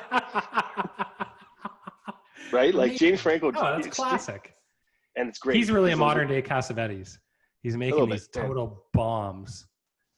Yeah. Like, I don't even know some of these movies that he's making. He makes so much stuff though. And Dave Franco just made his first film. We were chatting about that actually. Ravenous. This is a movie I always wanted to see. It's got so many interesting people in it. It's about cannibalism, and it's in like, I know you've had to seen it. Have you seen it? I have. Yeah. Is it good? It's like, no, not really. Like it's you I was want it to afraid of be that. good. You want Yeah. it to be good, and like it's a Western, so you got Right. like I'm in. Thank you. Like when like somebody says, "What's it about?" It's a Western. Done. Put it on. Is it Don't about care. the Donner family, loosely? That family that traveled to California, but the weather was so bad, so they started eating each other? No, I think this is like it's a Western. From what I That's remember, like it's an kind of what the actual. Donner family happened in like Western times.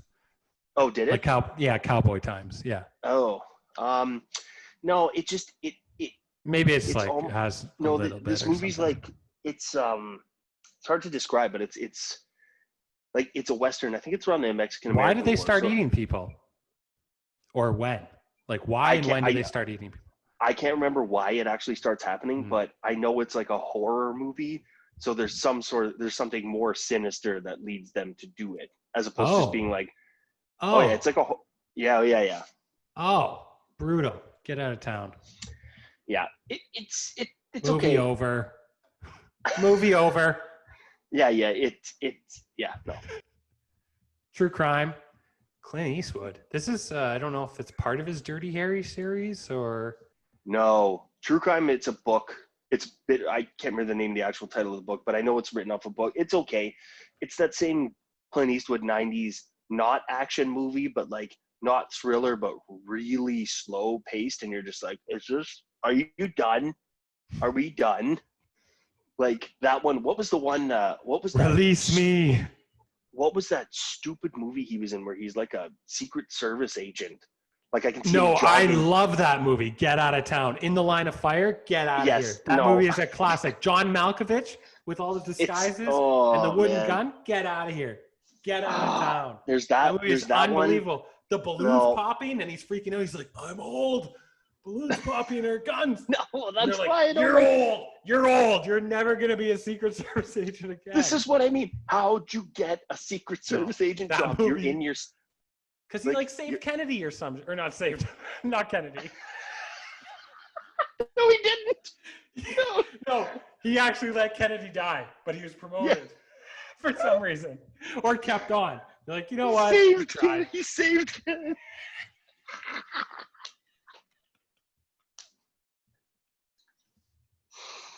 Oh, oh god. Like Ted Alternate Kennedy, right? universe. Okay.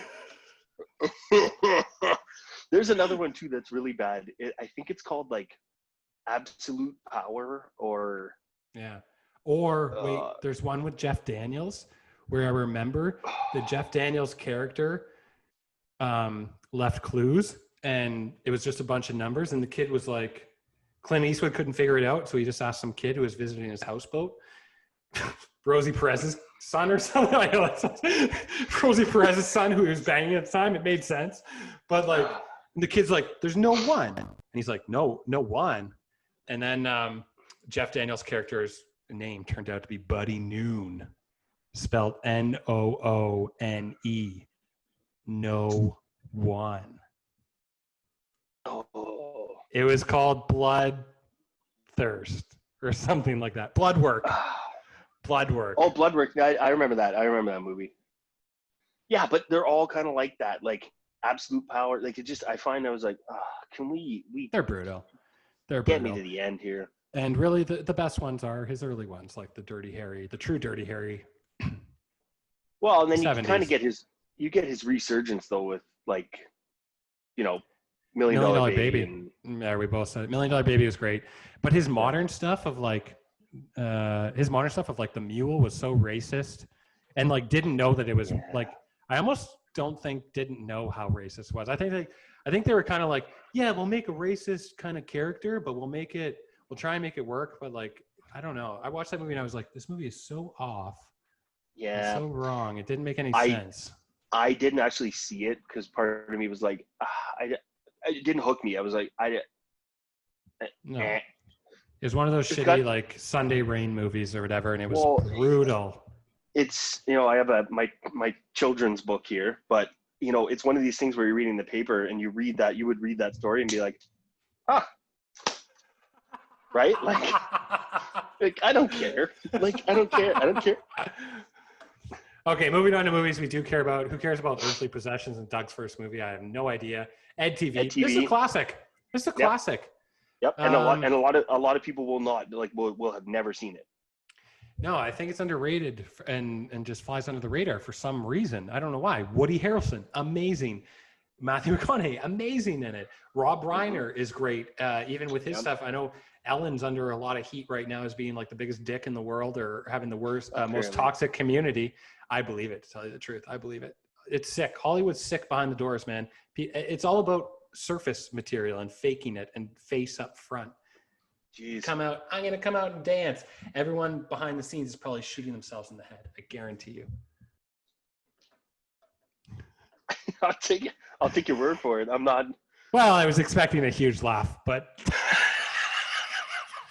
I thought you were being serious. I was like, geez, that's rough. no, they are. Oh no, I am being serious. I still wanted to laugh.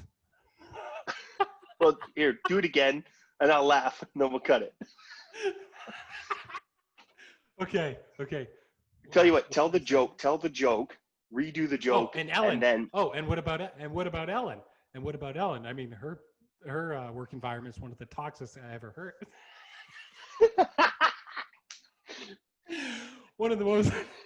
And what about Ellen? Her work environment is one of the most toxic. Hey, here comes slideshow Mel. Slideshow Mel. Again, slideshow Mel. I'm leaving all this in, by the way. I was actually going to leave it all in to begin with, even too. It's all gold. It's all gold. That's hilarious. No, good movie. Like, kind of the blueprint for like Truman Show. Like, well, what came out first?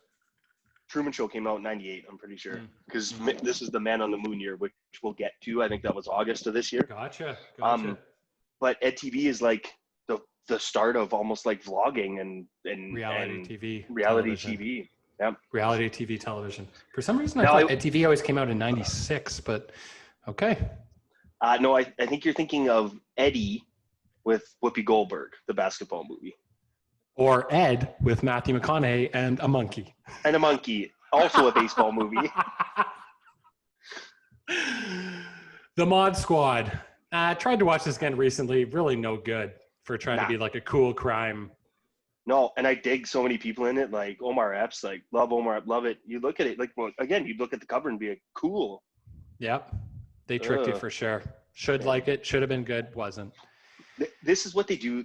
And again, with My Favorite Martian, the Mod Squad, stuff like this, these are just old shows that they're hoping that the people are still alive, that loved it when they were kids, and then will go spend money on it. Because I guarantee the Mod Squad and maybe bring their kids. I bet you. Let's just see. Actually, the Mod Squad was a flop. It had a $50 million budget, and it made 15.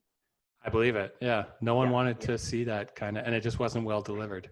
No. 10 Things I Hate About You. Huge. Love this movie. It's burned in my memory. It's wholesome. It's I'd say bang on in some points. Just I don't know what it is. It's just nostalgic. I love it. I kind of like. Krumholtz is great in it. It's awesome. As the friend, Heath Ledger. I'm not so hot on movies where they're like, this is a Shakespeare play that, when they like kind of veil the, and you're just like, why don't you just come up with your own goddamn idea? Well, I'm like Grandpa Simpson, old man yells at cloud here, but I love it. But but it doesn't take away from 10 Things I Hate About You. Like, let's just come full. So like nothing takes away from that movie. Like it's well done. The dad's like, I'm hip. I'm cool. I got the 411. Yeah. I don't care how dope his fly ride is or whatever that thing is. Yeah, no, it's just well done. Larry Miller's great in it. Krumholtz is great in it. It's awesome. It's like Andrew Keegan finally found the perfect role to fit his douchebag look to play the douchebag character. You know what I mean? Heath Ledger, underrated, or not underrated, but I don't know if it's necessarily forgotten, but like it's a quiet role for him. It was like he still had his, I think it might have been his first American movie, maybe. Probably was. And still has his brown hair and like. Yeah. He didn't break out until The Patriot the next year. What did he do? He did. Oh no. Well, no. He would have done 10 Things I Hate About You. I'm sure there's another role in the middle, and then it was like The Patriot, and then he did A Knight's Tale, and A Knight's Tale blew him up.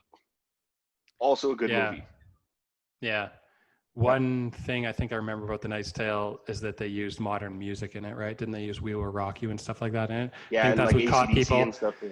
Although I was never a fan of The Knight's Tale. I was way more of a fan of The Patriot. I thought that was a solid movie. The Patriot? Still like it. With Mel Gibson and Heath and them? Yeah, and then there's also The Patriot, which I think might have come out the exact same year, and it has like Steven Seagal, I think. Oh, right.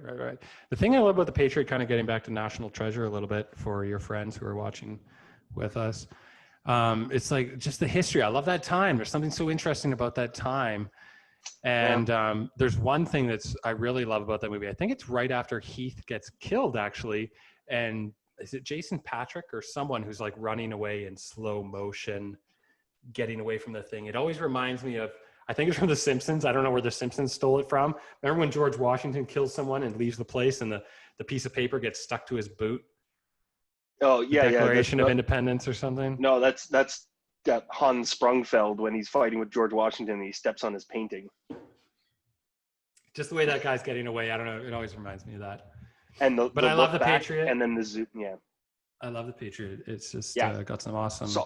Oh, I loved it. I mean, they burned down that whole people's village. They burned down their entire village. That's a pretty solid moment. No, they don't burn the whole village. They lock them in the church, which is even more hardcore.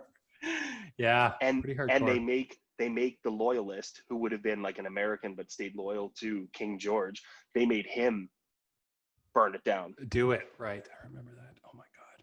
That is Adam Baldwin. Adam Baldwin who plays that character. I don't even know that guy. That's a deep cut.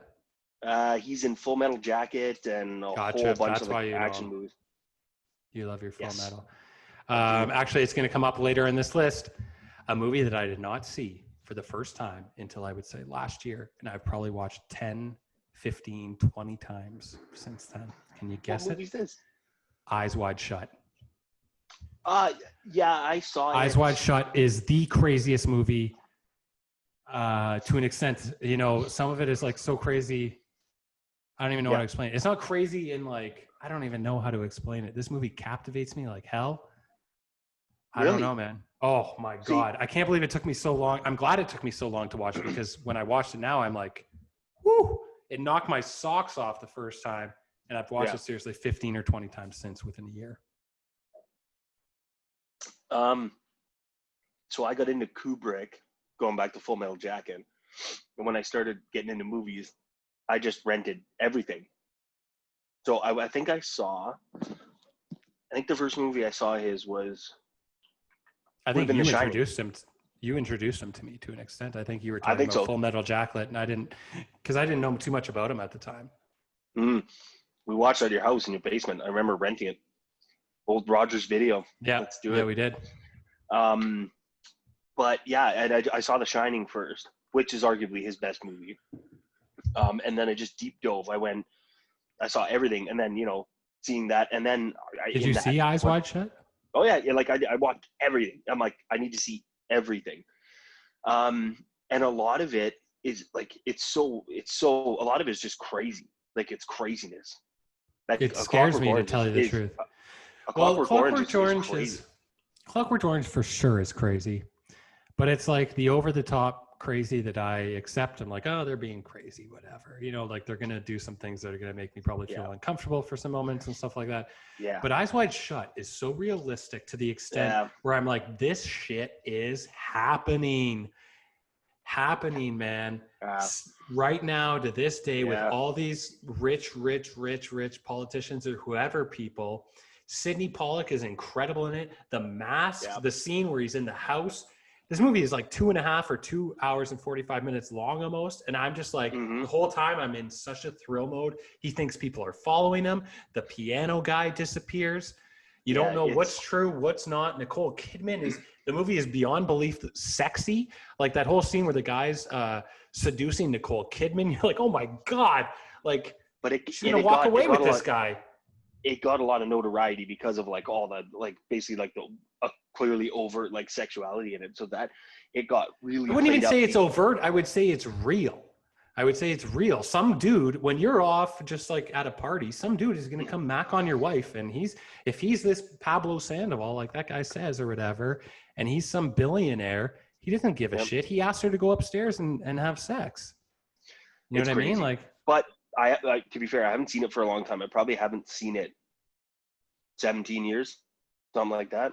need to see Like this it's movie again.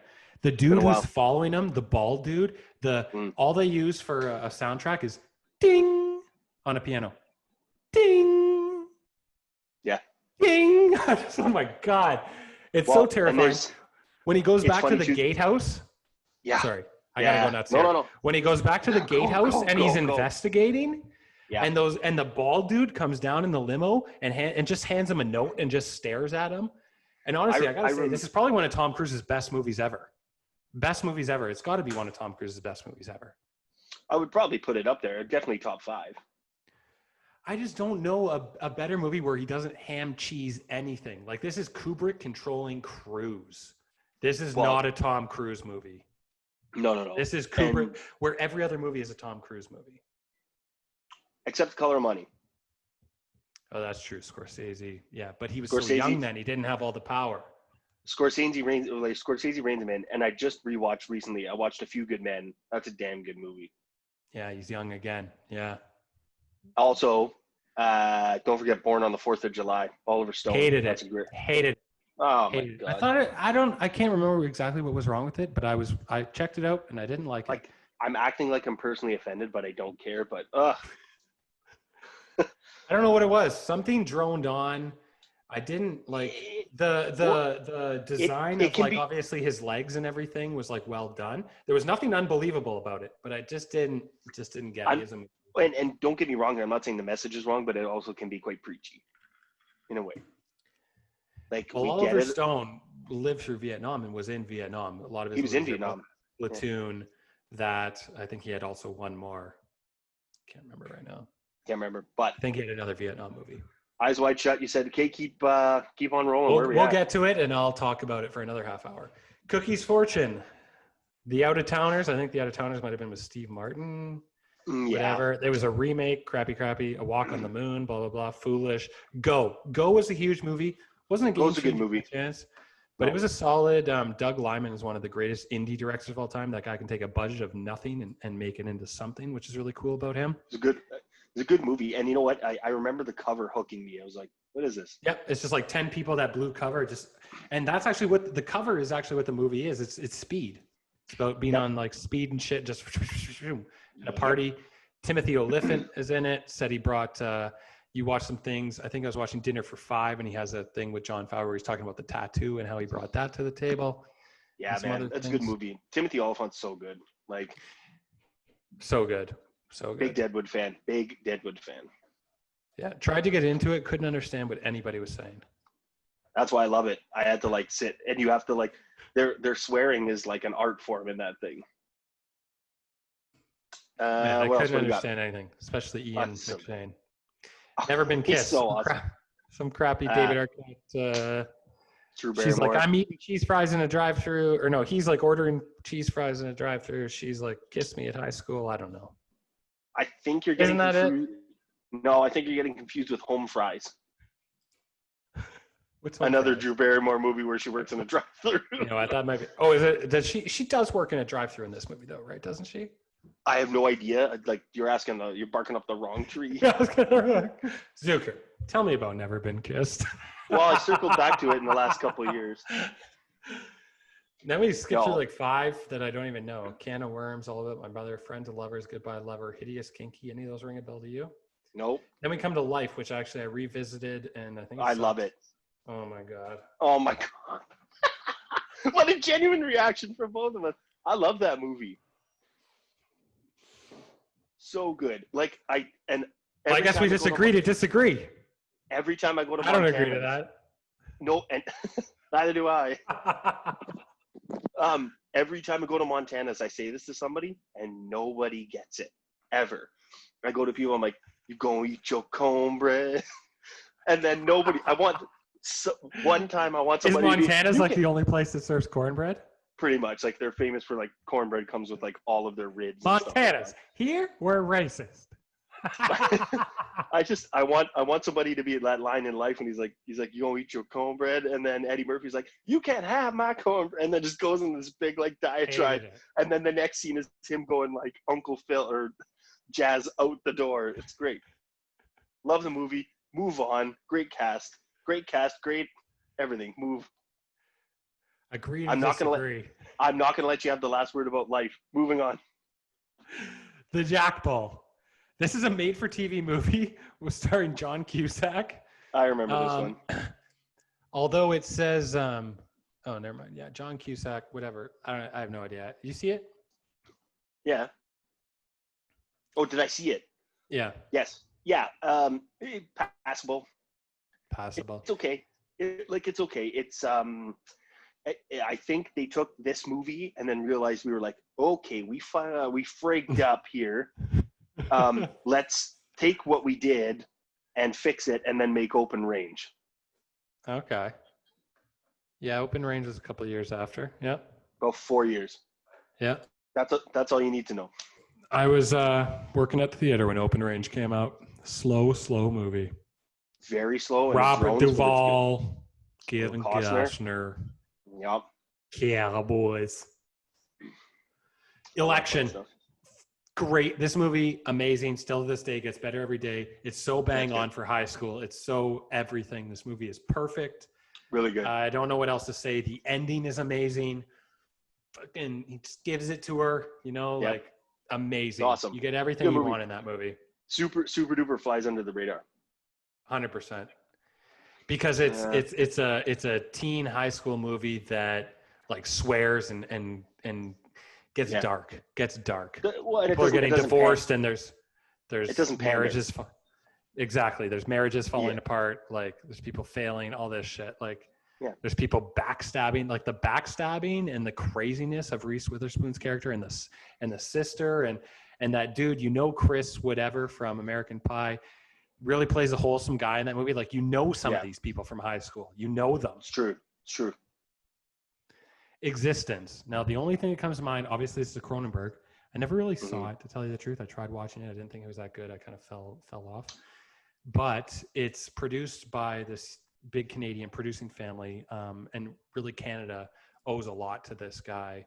What the hell's his name? Robert Lantos. He's like the big Canadian producer, was at least for like 10 or 20 years in Canada. It sounds really familiar. He was the guy. It's Jude Law and their video game, I think compositors or something, and then they dive into the world. I remember the movie coming out, but I'm just saying about the name of the Lantos name. Yeah, I've worked with his son on a couple films, 1 or 2 films. Cool. The son was the producer. And his son's a good dude. And but Robert Lantos was essentially the guy who brought Hollywood movies to Canada and Hollywood stars to Canada.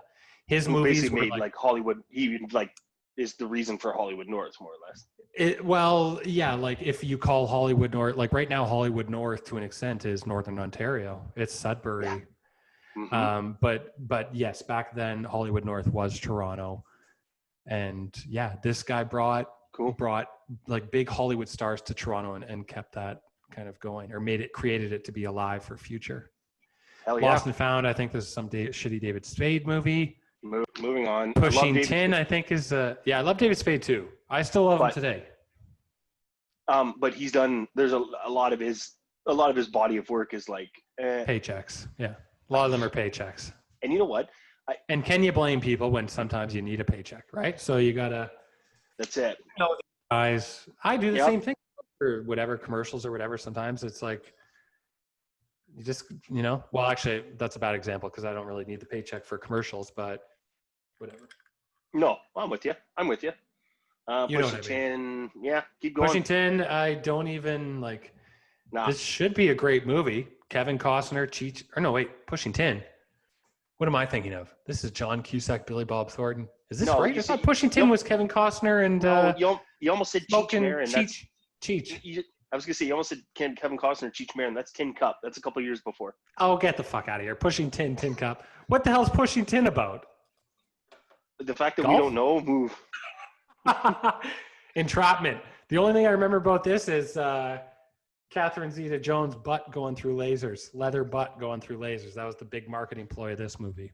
Don't even know if I saw it. Again, Her and probably Sean was on. Connery up in some building. I think they were stealing jewels or something. Nobody cares. Catherine was going pretty good. Idle Hands? Never saw Yeah, it. at the time I thought it was amazing. Again, the guy who had the direct TV down the street, like all the movies, like we were saying in the last video, it used to take forever for movies to come out, but they used to come out on like satellite dish like very quickly. Right. Yeah. And back in the day. and some people had illegal satellite back in the day. Well, that's what I'm talking about. Everybody had the illegal satellite. This movie was okay. Like it's about, I'm pretty sure a guy gets his hand chopped off, and then the hand. Yeah, then I think it becomes a life of its own. Seth Green's in it.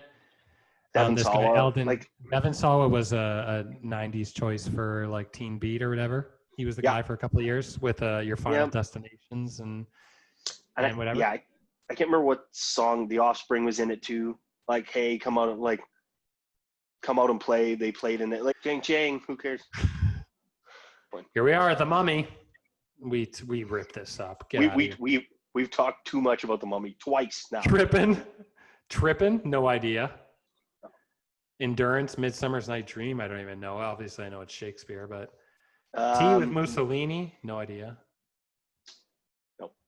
The 13th Year, I got no idea. No, Buena Vista, Phantom so it's Menace, a Disney. We gave so much. Love Letter, Lesson Before Dying. A lot of crap in this year, too. Notting Hill, 13th Floor. That's a Canadian movie, I'm pretty sure, about. Yeah. It's a horror movie, I think, maybe? I think it's like a sci-fi. It's like a. Yeah, so it's something about an IT department. Yeah, I want to say like it's Close Encounters of the Third Kind meets like an IT department. I don't know. Yeah, I think it's something like that. Anyways, there's the floor. It's the 13th. It probably doesn't exist or something, or it's a ghost. Right, or like 13 is like the 13th letter of the alphabet is M, and they all come from Mars or something. I don't know. Something stupid. What, you didn't get that movie? Buena Vista Social Club. It's by this really like artsy director, Wim Wenders. This guy made Paris, Texas. You ever see Paris, Texas? Mm-hmm. Harry Dean Stanton. I think one of the greatest movies ever, probably. It's definitely in my list, Paris, Texas. It's like 2.5 hours long. It's just so good. I've Wikipedia'd this quickly, and the Buena Vista Social Club is an ensemble of Cuban musicians. Yes, it's actually available. You can watch it on some sort of streaming service. I've seen it there. The cover is green and black. There's a dude walking down the middle of the street. I'm pretty sure that's it. It's like readily available. Cool. It just in looking at this quickly, it's probably worth a watch. But it is. That guy's a super artsy in like everything he does. Cool. Yeah. Is he like I'll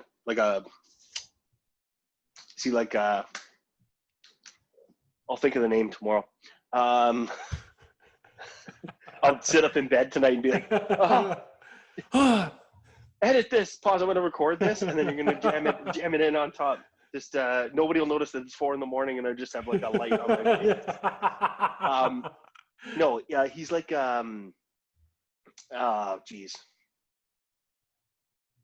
Moving on. I got time. Okay. Instinct. This is directed by John Turtletop, who did National Treasure. Just FYI, Zuke. Got you got that National Treasure. It's a fun one. Limbo, Austin Powers, Spiders Tag Me, The Red Violin. The Red Violin, I think, got like so much acclaim. I have no idea. I'm always, I'm looking at this Instinct. I'm looking at the cast list real quick here, and it has George Jadzunda in it. Yep, love that guy. Mentioned him in Basic Instinct. Him and Michael Douglas have an amazing partnership, I believe, in Basic Instinct. Yes, and he's also in The Deer Hunter, probably one of my favorite movies ever. Oh yeah, he's a low-key other friend in The Deer Hunter. He's not the guy part who of the core. He's kind of on the outside. He doesn't go to Vietnam, but he runs the bar and stuff like that. Him and Axel. Oh, The Deer Hunter. Jeez. Yeah. 77? 76. 76. That's your year there. Nope. No, it'll be 78. Pardon me. 76 for De Niro was Taxi Driver. Okay, we got to talk about those. The General's Daughter. Let's not talk about that one. The General's Daughter. It's just John Travolta smoke. General's Daughter. Okay, so It's okay. it's bad. It's bad. It's okay. It's kind of like It's okay. basic. It's kind of like basic. It's one of those internal army movies Mm-hmm. where they're solving an internal crime, and basically Travolta's solving some crime on the army base. It's not bad. It's one of those '90s kind of thriller. Yeah, but compare it to the other movie that's the upper crust of that. Compare that to A Few Good Men, and you're like, well, no. Yeah, it doesn't fall in the same category as that. That's for sure. And I guess that's kind of what it's modeled after. A little bit. There's another one. General's Daughter is another one that really, it's another internal army base. Okay. An Ideal Husband, Run Lola. Jeez, I can't even talk anymore. Run Lola Run. This was a huge movie in Europe. It changed. I know it changed the game in Europe, and it made Franca Potente a huge star in America, actually, because of that. Yeah. I do know that. And why does it say Rob Schneider's in it? That's crazy. Is and it the actual Rob Schneider? Yeah, it says Leslie Mann, Steve Buscemi. Oh, this is. Oh, you know what? So I wonder if you're getting confused with Big Daddy. I'm looking underneath that Big Daddy. Maybe it's like an actual German Rob Schneider. Like, well, maybe they just cast a guy like Rob Schneider. Yeah, you're right. I look at all these things; it's all European, but it's good. It's a good action movie. Big Daddy, not his best. Big Daddy is where I actually fell off for Sandler. Big Daddy turned me. It's the last good Sandler movie. Yeah, and it was the one that I was like, this is not good. I was kind of like, Billy Madison, Happy Gilmore. Wedding Singer, Big Daddy. Wedding Singer. Yeah, the top three for sure. And then Big Daddy, and then it kind of falls off because after Big Daddy, we get into I think he did 8 Crazy Nights, which is like the animated one, and then he did Mr. Deeds, and I was like, brutal. See you later. Yeah. I'm gonna punch this pilot and wash my hands of you, and we are moving on. Yeah, and then he did Punch Drunk Love, which was amazing. True. Did you see Uncut Gems? Yeah. Yeah, I think you recommended it to me. Incredible movie. Yeah, and that's the thing. Now Sandler with these like the role models stuff and the Netflix deal that he had with these Grown Ups. Sorry, Role Models is Paul Rudd. But yeah, I like Big Daddy. I actually saw it at the Famous Players on King in Toronto, right by the Much Music building. Fair enough. I remember I saw Wedding Singer in theaters in Kingston. That's for sure. That was a great movie. Wedding Singer still holds up. Maybe 98. Might have just missed it.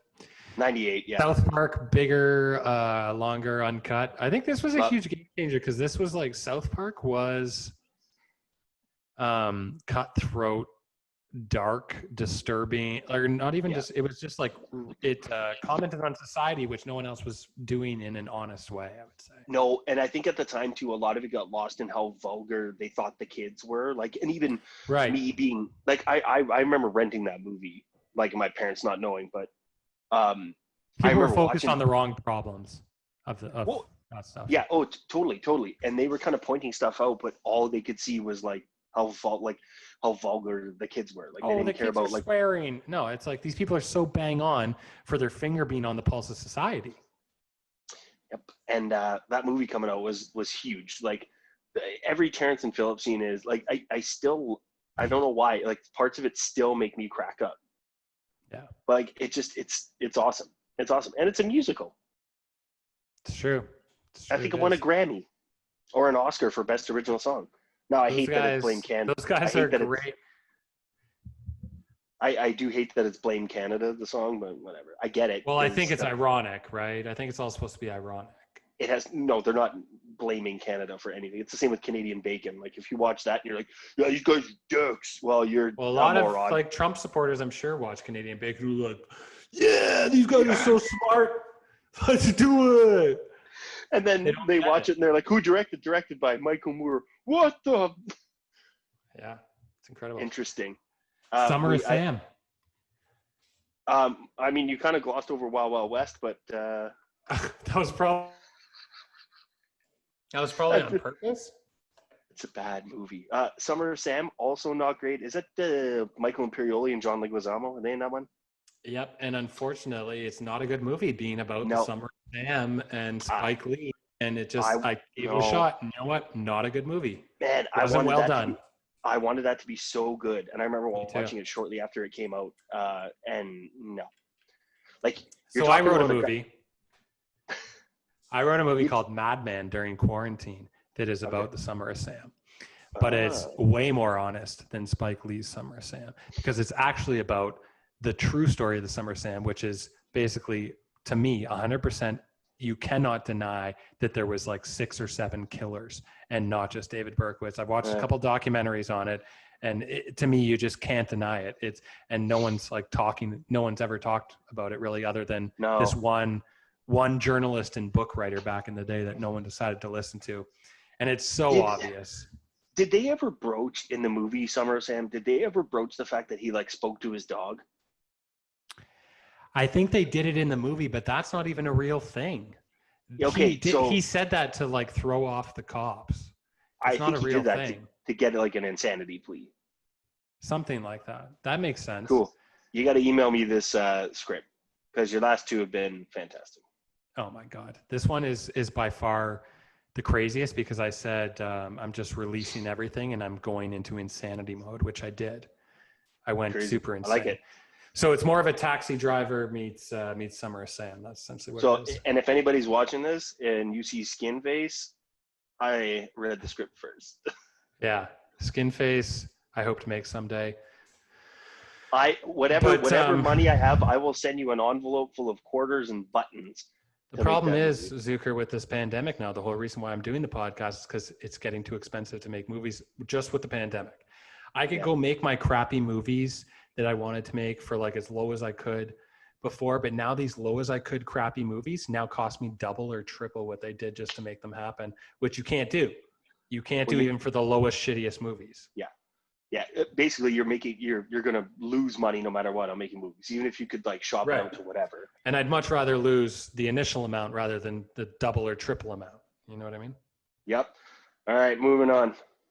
Skipping Vendetta, no idea. American Pie, this movie changed the game. This movie changed my life. I think a movie changed my life. It was the first teen comedy that was R-rated that I had ever seen. And I can still watch it today. And of course, there's certain things that are dated or wrong or whatever about it, but this is a solid flick. It's still like, it's a raunchy teen comedy, but it was a little more than that. Like it was culturally significant. Woo! Woo! Okay. American Pie, anything else to say about American Pie? Eugene Levy, Canadian genius. Total classic movie, like, especially for our generation, like, would still hold up. I'm sure there's something that's not quite right or it's inappropriate or blah, blah, blah, whatever. But for our generation, like, it holds up pretty solid. Like you could still watch it today and be like, this is still funny.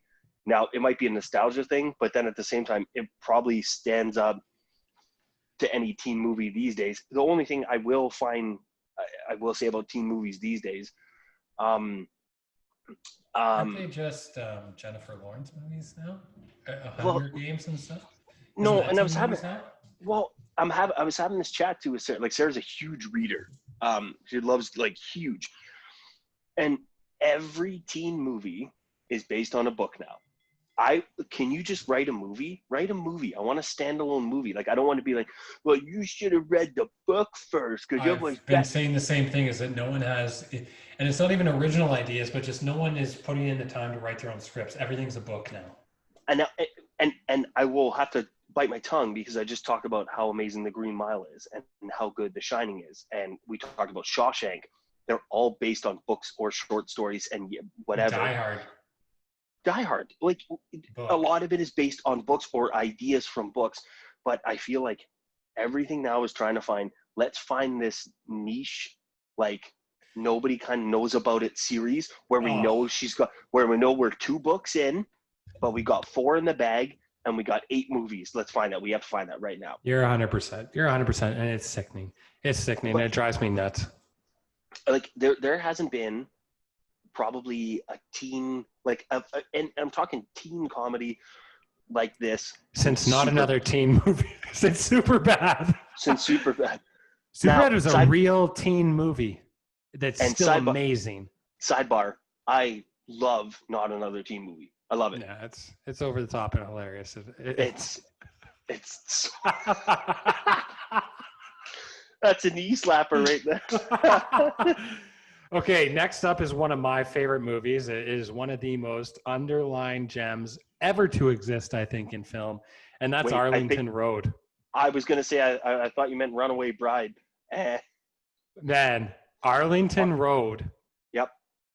Have you seen it? Shout out to Mark Ticino for telling me about this, because he's like, if you like these movies, he's like, have you ever seen this movie? And I was like, no, never. And Ticino was already in my good graces, even more so now if he recommended Arlington Road to you. Well, I'll make sure that he knows. Movie, I'll make sure that he knows at the 2 hour-ish mark that he's in it. So this movie is incredible. Mm-hmm. The mind fuck of this movie had all the balls in the world. They weren't afraid to have a bad guy ending. Joan Cusack and Tim Robbins are absolutely sick in it. Jeff Bridges plays the best, most paranoid guy ever who gets screwed over. This movie is a modern day everything. This movie could happen today. It's a classic, man. It's a classic. When he's running in slow motion at the end and his jowls are just bouncing up and down in slow motion and he's like, Grant. Man, and you got Jeff Bridges sprinkled in there too. And don't forget, this is another movie that made nothing at the box office. Nothing. But a huge terrorist. It's a huge domestic terrorist movie. Domestic. This is someone from your hometown. The Unabomber or some shit like that. Timothy McVeigh, man. Yeah, this movie was bang on for that. They pulled no punches. They were hardcore. They were scary. Love this movie. Solid thriller. I honestly sat on the edge of my seat the whole time with this movie, and it reminded me of that movies could do that to you. Yeah. That's the feeling I want. I want that feeling of edge of my seat the whole time, and this movie does it. There's a couple movies where the way I'm sitting now, almost just leaning forward, there's a couple movies where within 5 minutes of the movie starting, if you're out of your chair, watching this, or you're just sitting what, you got me. I'm Doesn't not moving much anymore. I'm not going to the bathroom. I might even consider pissing my pants because I'm not leaving. I'm not getting out of the theater, or you're so distracted. You can't even, you're not eating, you're not drinking, you are I'm in this. I think when I saw Inglourious Bastards, that was just the last time, not the last time it's happened, but the time that I really remember being I'm glued. I am glued to the screen and I didn't move. I think that's your hope when you're in a movie theater. You want to hope that movie is so good that you don't want to leave. For Arlington Road break or a popcorn break or whatever. Arlington Road, I watched it at home. It was awesome. Yeah. I wasn't lucky enough to see it in theaters. Definitely rented it. Loved it. You just mentioned Inglourious Bastards. I think that's Tarantino's masterpiece. I think he knows it's his masterpiece. I think he knows that he slightly is going downhill with every movie after that. Yeah. And he knows it's his masterpiece, in my opinion, because he says at the end of it, he says, I think this is my masterpiece. Yep. He knows it. That's a line for him and the audience. Yeah. For Brad Pitt's character. I agree. I think that's the last perfect Tarantino movie that he made, because the other ones I have all these holes where I'm he's right that a director should kind of stop after a certain amount because they kind of start to lose their touch or their flavor, start making bad decisions. It's a good point.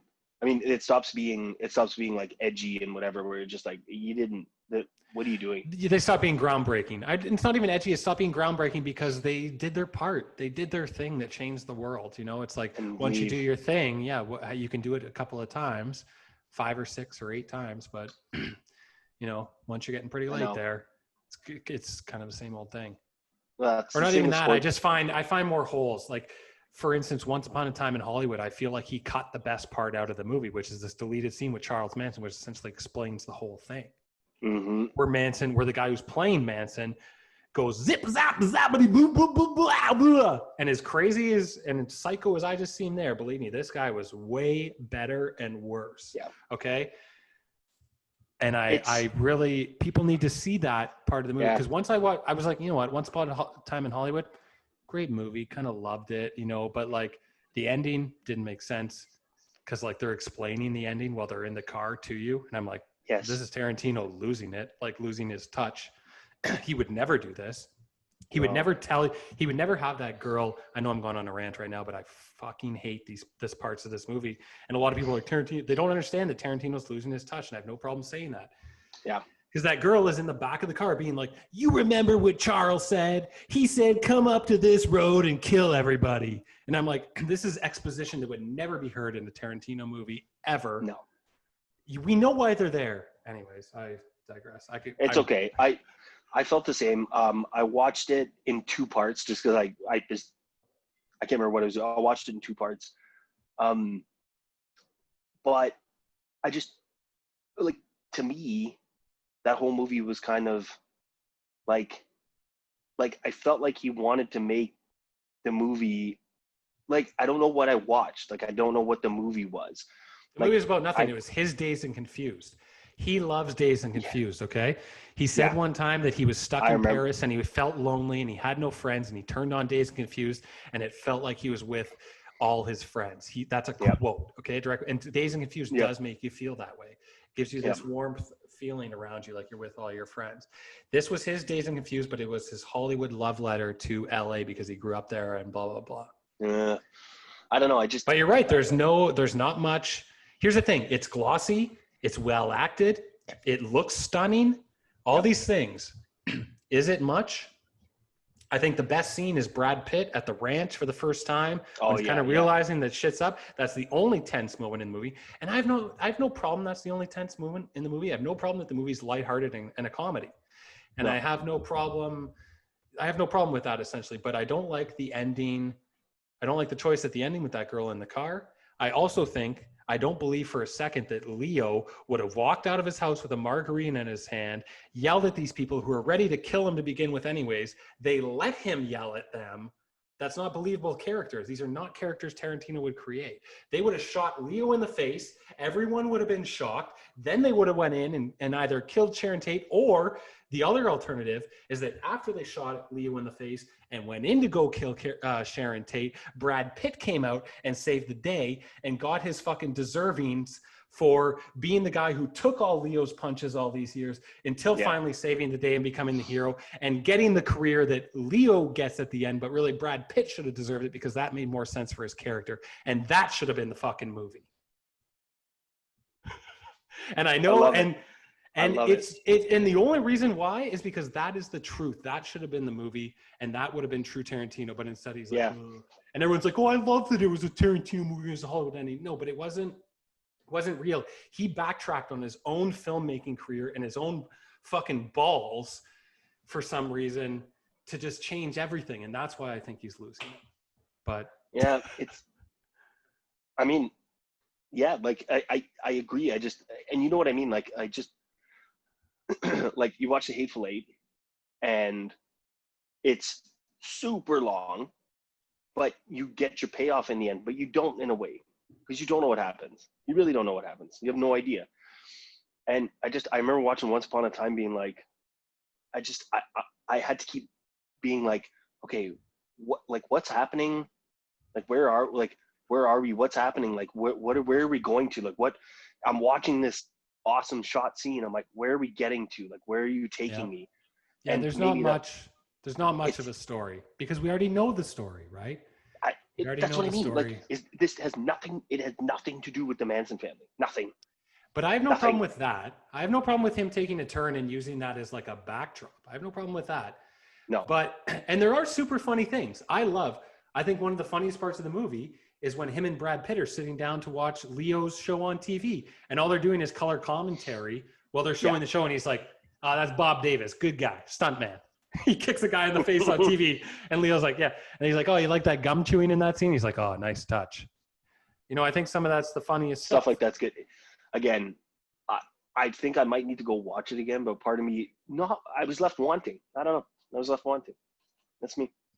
Yep. All right, let's keep this. Moving on. We're only into July here. Blair Witch. Love it. Yeah, I love it. Crazy movie. I I watched it at that guy's house who had the illegal Who is direct this TV. guy? This guy is a folklore I'm not- himself, yet to not be saying named. No, you can't. He had the illegal satellite. We can't reveal his name. So where his house was is right down the street from mine, but his house was on the side that the school was on. So his house, his backyard backed into that wooded gully. Well, I'm an idiot, and I parked my bike by the wooded gully, and we watched it at night, and I had to go get my bike, like Ooh. from almost. Gotta love those times as a kid. Figuring it out. Figuring it out.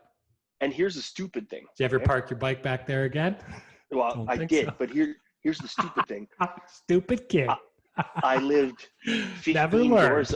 I lived 15 doors up the street. I could have left the bike there and nothing would have happened. You could have walked. You couldn't even not have taken the bike. Blair Witch, good stuff though.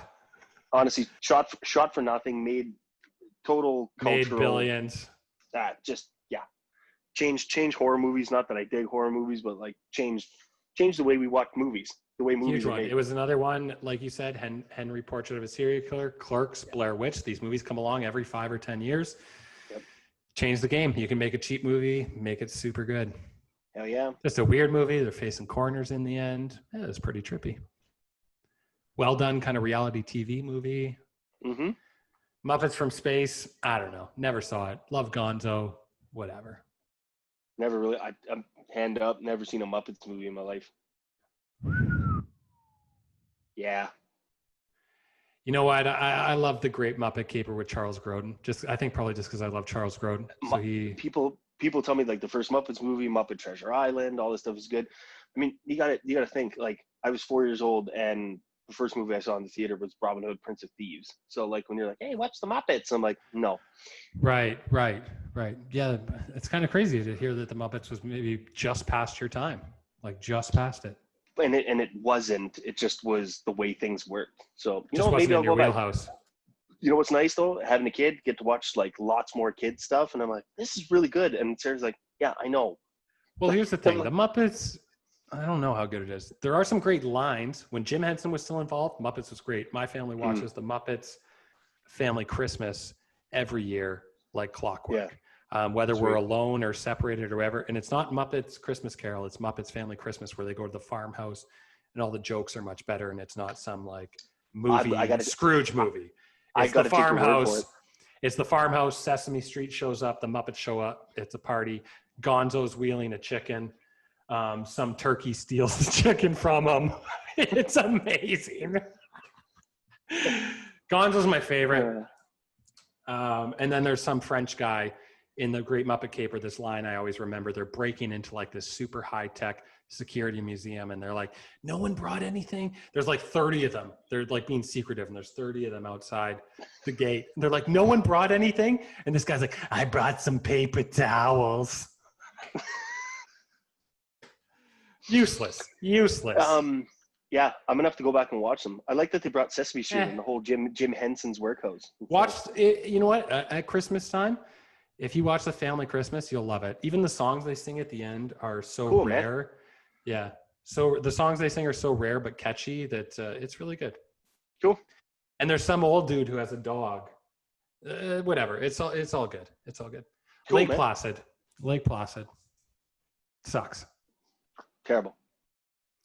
Basically banking on Jaws. We got a giant shark.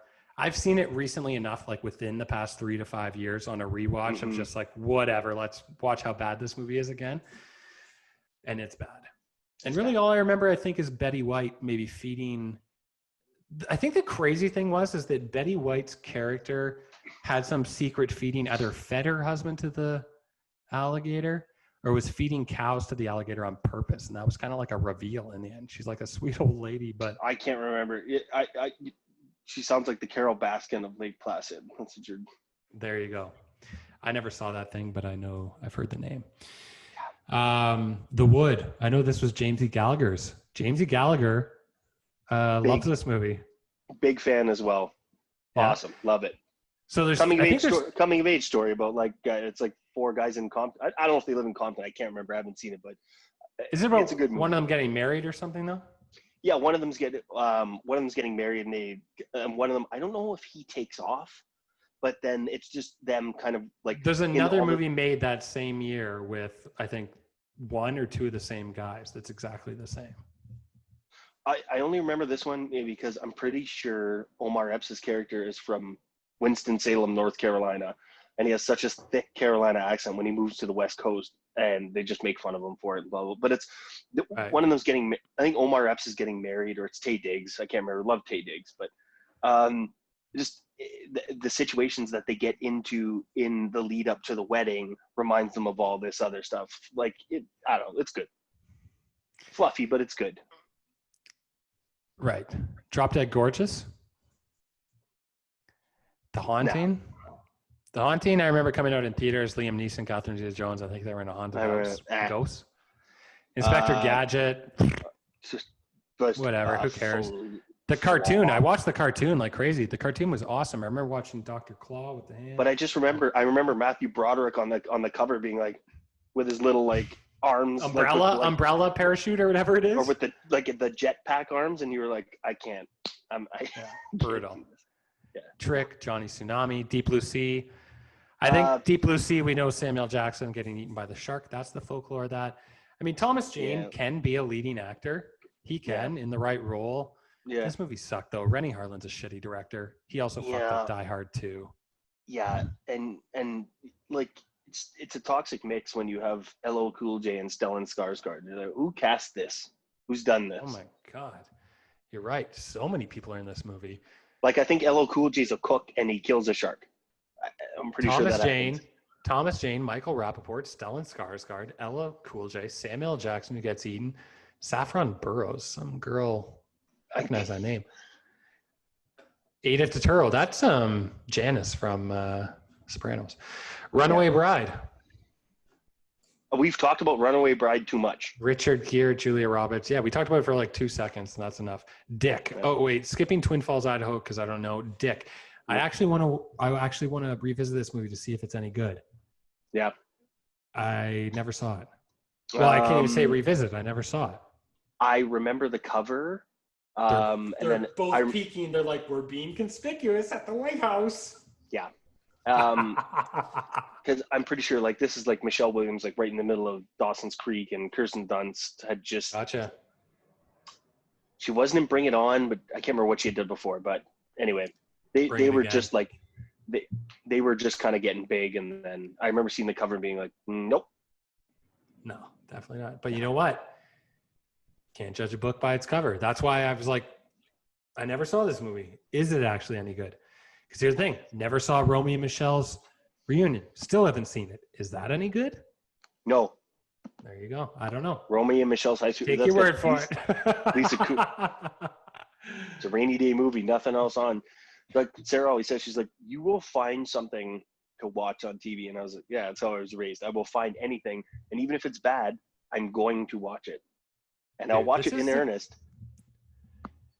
This is the greatest. I love that. Watching it in earnest. Love hearing that, Zuke. This is the greatest year ever, Zuker. There's no denying it. The Iron Giant, Vin Diesel. Who would have put Vin Diesel in this role? That's insanity. No, the beginning of Brad Bird and all these people. Like, this is insanity. Yeah. And I don't even think I've seen the movie. Mystery Men. This is a movie that was so far ahead of its time for superhero movies that people don't even understand. Well, I mean, they're making fun of superhero movies, which essentially what is I'm doing now, but they did it 21 years ago. And I'm pretty sure, and most people won't remember that Mystery Men. I mean, what song did that spawn? Something by The Offspring? No. What is that song? Something. All Star, Smash Mouth. That's not Offspring, Smash Mouth. See, I knew it was in. I know those aren't that closely related, but. So I do remember Smash Mouth being nuts. But then. That's how that movie got big. I mean, huge cast in that movie too. Like, I don't even want to like dissect all of it, but not the greatest movie. But like, what it was trying to do was. I guarantee you that movie got butchered by the studio and not by the filmmaker. No, and I mean it's a spoof, but it's not a spoof. Like, in a way. Yeah. Sometimes tone is the trouble. Maybe that movie didn't know. Maybe the director didn't know whether it was a comedy or whatever. Sixth Sense, Thomas Crown Affair remake, whatever. Okay, here's the greatest movie of all time, Bowfinger. Awesome. So Love it. this movie basically inspired me to make movies. I remember being like 13 years old, watching this movie. It was rented. Someone had it at my house. I watched it. I remember running upstairs and being like, I want to make movies. This movie is all about the spirit of filmmaking. That's it. Making movies with no money, with your friends, and trying as hard as you can to make it work. And that's really the truth. I don't think anybody can possibly understand how hard it is to make a movie and everything that goes into it, especially when you have to do everything yourself and it's all your own, because you're the only one who cares. No one cares about your shitty project, right? Nope. So like you sent me that text, just kind of outlining, like, if anybody wants to give you any money to make a movie, like, consider that a complete blessing, because nobody owes you or needs to give you anything to make that. Me, I go spend my own hard-earned money. I don't like, sure, do I want other people's money? But but no, I go spend my own money. So if you have a risky project that you want to tell your own story and you consider yourself a true filmmaker, you better go put in your own heart and soul, prove to everyone that you can do it with your own money. And that's how you get people, because there's a certain hump where no one would give Tarantino the shot until he proved that he could do these complicated movies. Yeah. And then they're like, okay, give him what he wants because he proved it now. But you have to prove kind of with your own money first, not someone else's money. Well, and it's funny too, like Bowfinger, Craig in Scotland loves this movie. So he'll be happy that you mentioned it too. It's true. It didn't like, and especially like with what came out, like, and I'm going to give you this right now. We are in August of this year, and we are at like 2 hours and 20 minutes almost. No fucking way. I didn't even look at the time yet. It's 9:20. Okay, we started at 7. My God, if we're really honest. But this tells you how good of 99, because we're talking about, are the movies better than 94? Maybe not. Are there more movies? Yes. But is the cultural significance of all these movies more impactful in 99 than 94? And you're going through this, and I kind of have to check myself and be like, yeah. I think the cultural significance is different. Bowfinger's unbelievable. And it's not even, it's Y2K, it's everything. It's 1999 to 2000. I think it's just like a breaking point, essentially. And keep going through the list here, man. Like, I'm going through, just looking at it myself, and I'm like, like, it's crazy. Scroll a little bit. Let me say one thing about Bowfinger is that there's so much truth in this movie. And the character of Heather Graham is so true about someone like sleeping their way to the top and then turning into a lesbian. Like, this is just someone who, I know people. I know every single person in Bowfinger. Steve Martin, he's a liar and a scammer. He's wearing fake pony. Everyone's so fake in Hollywood. They're taking every cheating way they can get. Like, he's using Jamie Kennedy to bring in vehicles for things he doesn't own. Like, so many lies. He lied to all his actors. He lied to Eddie Murphy. Like, it's just, I don't know. There's something so beautiful. And actually, she says at the end, it was a beautiful lie. There's something so great about that movie. His passion and his psychosis, his psychoticness in it, and the comedy. The comedy is never dying in that movie. No, it's man. still funny awesome today. Movie. So solid, and got so lost in that summer movie season where you were like, Eddie Murphy looks so dumb. Why would I watch this? Right? Like, I remember the trailers being why? Is because Eddie Murphy was on this kick of playing every role. And I think people saw him in another twin role, and this is his best dual role. Jif is incredible. I get the pencils, I sharpen them, I get the pencils. I mean something. That speech he gives at the end where he's like, I work for you guys. I mean something. I get the pencils. You know what I mean? Like, I know. You're like, my God. The unfortunate thing is he's coming off, like, Eddie Murphy's coming off like Dr. Dolittle at this point and stuff like that. And you're like, oh, geez. Stop it. Man, he knows what he's doing when he's getting involved with the right people. Steve Martin.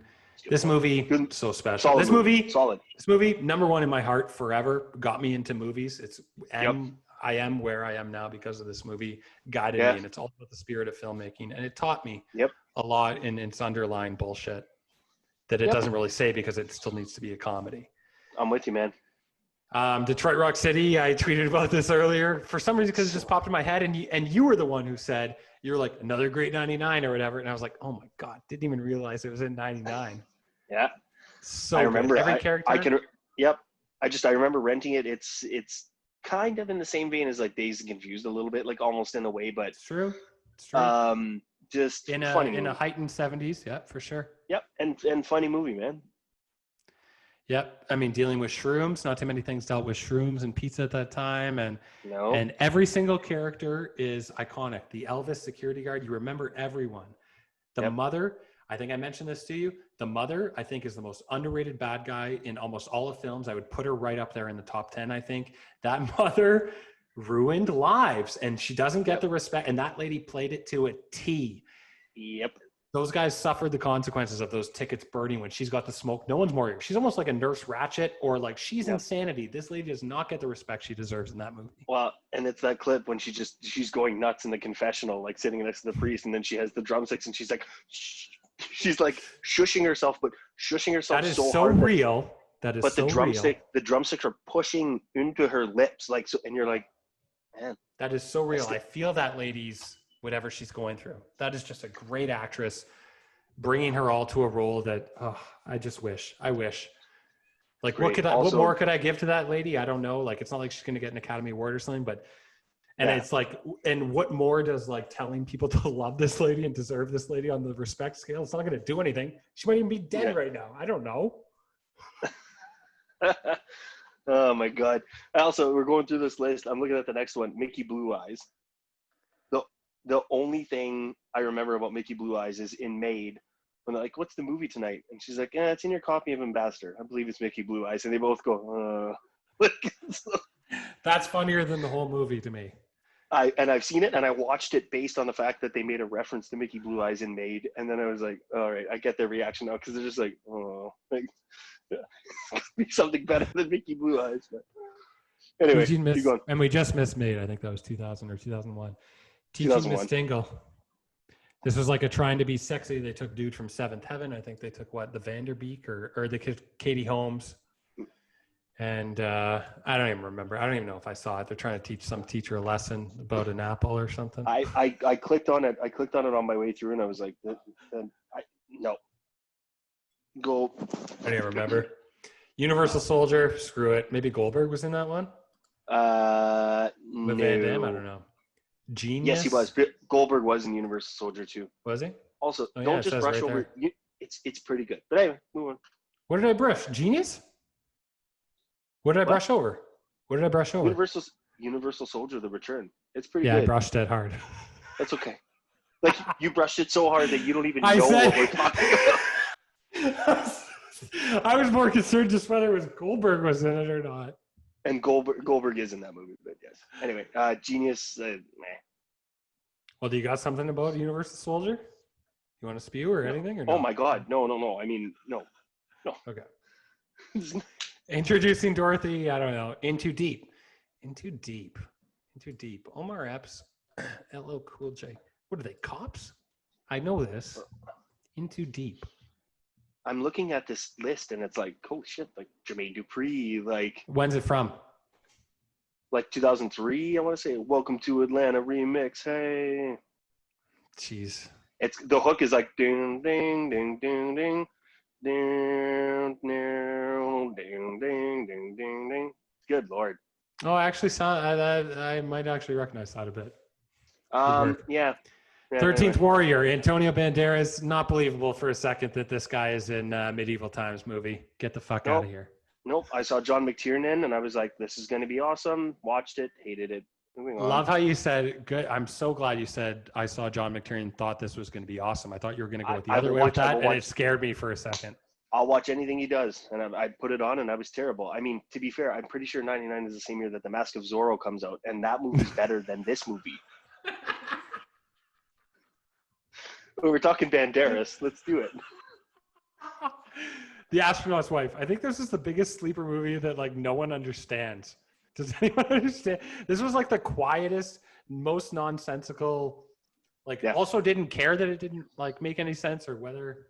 Whatever. No. I even forget what happens. It's like Johnny Depp went to space. I think he gets inhabited. And then when he comes back, he's acting all weird, but people don't know what's up. And then I can't remember. Is that? I think I saw it once. It was so. I don't know. The Dog of Flanders, Dudley Do Right. Okay, Another his Brendan face? Fraser movie. I was gonna say we Let's- came across him a couple times in this thing. This friggin' guy, get 3 out of here. movies. Mummy, This is clearly do right. yeah. And Blast from the Past. Oh my That reaction, oh my. Yeah, no, there's nothing to say about that movie. The Muse. I saw this. This was an underrated sleeper flick. Albert Brooks was like a psychiatrist for Sharon Stone or something like that. Hard wasn't to find a great. bad Albert Brooks movie, to be fair. Yeah, like I don't remember it being good or bad. I think it was just one of those level, just kind of level, not drama, not comedy. It's in this weird range. It's I really don't remember anything about it. It's not memorable. No, it didn't hit. It didn't hit, but it also like it didn't hit, but it didn't like we both Not can't remember really. Well, we both can't really remember what happened. This came up before. Oh, I'm skipping over one. The very thought of you. I have no idea. That's what that okay. is. Nah. Chill Factor. We're into September now. Chill Factor.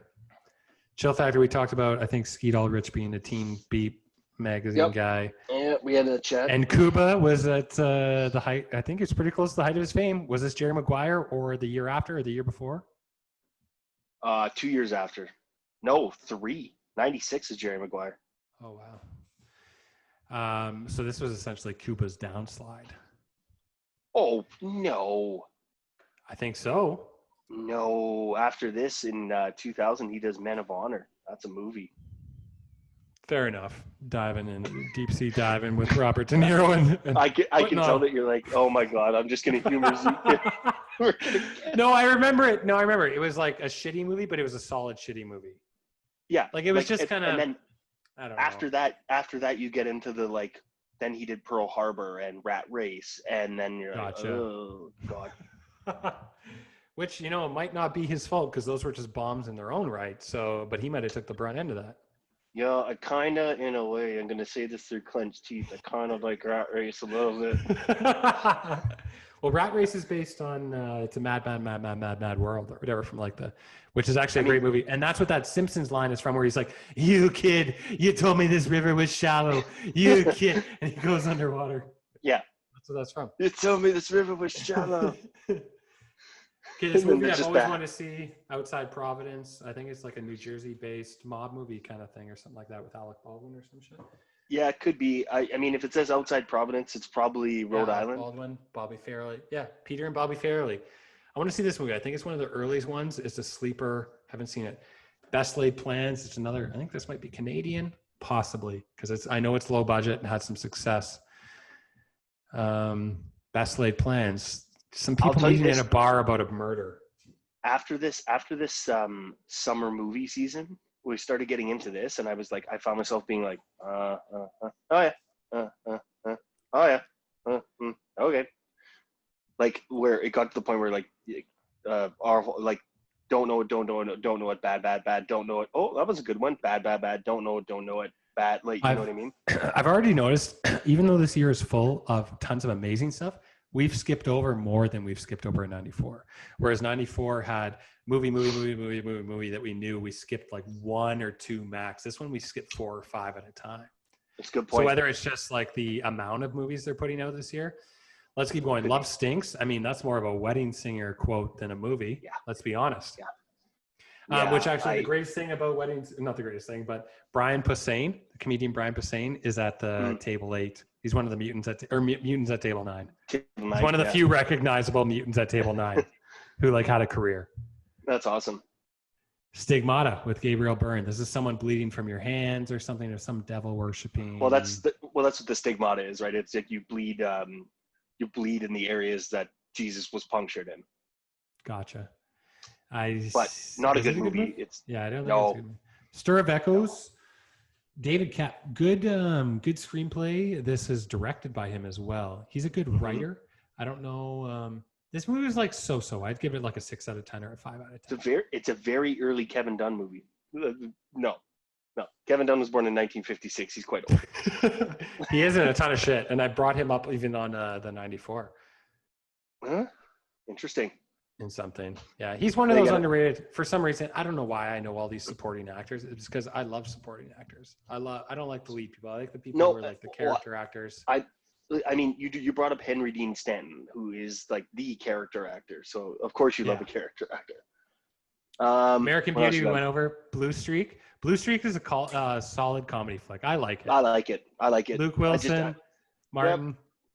Yep. Going through that whole thing about him being a federale and all this stuff. Like it's I don't know. It's good. It's so stupid, that movie, but it's pretty good. It's just funny that I think he's delivering pizzas and he got that outfit on. Yeah, see? You're laughing just thinking about it. No, I love that movie. That's good. Breakfast of Champions. Heard of this? I don't know what the hell that Heard is. of it. Did they For work Love of at the a Game? car dealership or something like that? All I can remember remember is someone's wearing a top hat with American flag, I think, with Breakfast of Champions. Could be. I'm right about that. It's like an 8-person or 9-person cover. For Love of the Game, great baseball movie. Kevin Costner's in about 4 or 5 baseball movies. Field of Dreams, Bull Durham. For Love of the Game, probably some more. No, For Love of the Game is good. For Love of the Game's good. Uses that Bob Seger song, Against the Wind, very well. Mm-hmm. John C. Reilly plays the good catcher in that. Yep. It's more of a good nostalgic. It's like a nostalgic, reminds you, feels like fall. And it came out in September, baseball playoffs, you know. Yeah. Double Jeopardy. It's a pretty hilarious movie. I brought up Ashley Judd earlier, like in the other video. So they're pretty hilarious movie. Oh, it's shit. It's shit, but it's fairly entertaining for a shit movie. I would have to come back and watch it again. Jacob the Liar. I don't think I saw this, to tell you the truth. Not good. Not really great. He's really good in it. But he's really good at everything. Good. Yeah. It's really hard to find. Like I think the best like concentration The Pianist. I think it's it's the Saving Private Ryan for one side, and The Pianist, like for the American side, Saving Private Ryan is probably the best World War II movie, and The Pianist probably shows the Jewish side the best to me. True. Big fan of Life is Beautiful, though. Oh, that's true. That's more of and that's even another side. Yeah, where like you get this light.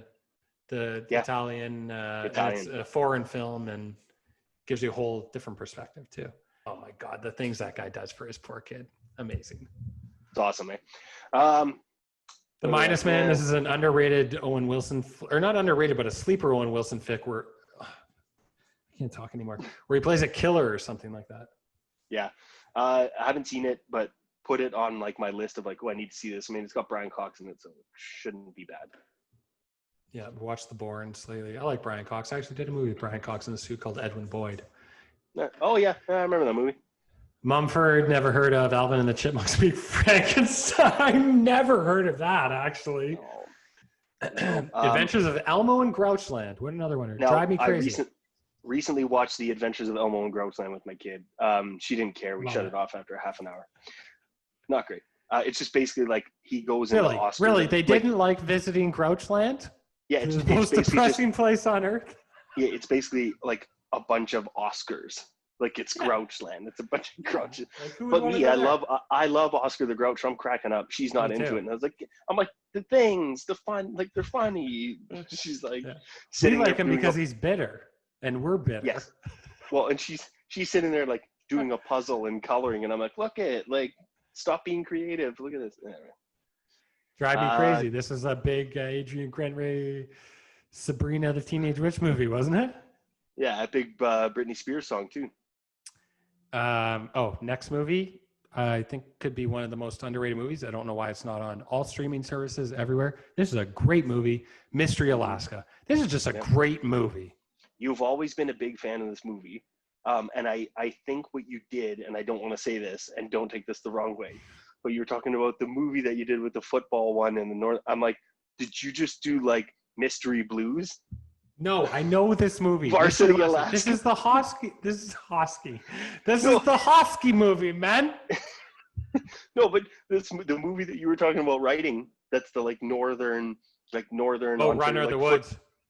Football movie, right? Did you just make Mystery Blues, or was it Varsity Alaska? Which one? That's what I see. Don't take it the wrong way. I had to steal the oldest Canadian saying in the book, which was Courtier de Bois, fur trader. Runner of the Woods. Mystery Alaska is so good. And hard to describe. I mean, Russell Crowe's awesome. It's just a good movie. It's a good movie. It's a good movie. Feel good movie. Mm-hmm. Three Kings. Another good movie too. Another good movie. Spike Jonze is an actor in this movie. He's a director. David O. Russell. Yep. That was a good movie, especially when they show the bullet going into the guy and it goes through the body and it shows the insides of the body and it shows what it does.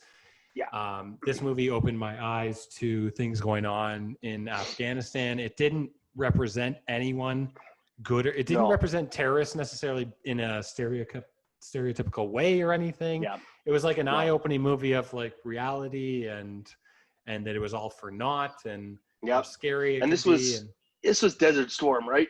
First Gulf War. Is that what it was? I can't remember. Yeah, it's first Gulf War because Afghanistan we're still 2 years off.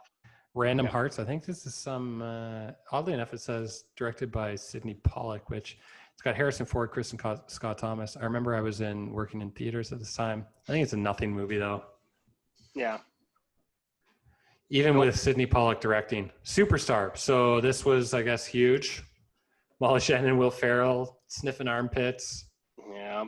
I don't know. Was it big? I feel like it was big. It made her career. It made his career. Started his career. Will Ferrell already was a huge success with SNL. He was a huge success with SNL, but I'm pretty sure A Night at the Roxbury was 1998. Gotcha. Well, he was already on board. So that was her vehicle. Yeah, because I mean, they'll both like that's a character from SNL, right? Yep. Yeah. That they expanded, which was was Wayne's World in every SNL movie almost. Yeah, basically, except for the Blues Brothers. To be fair.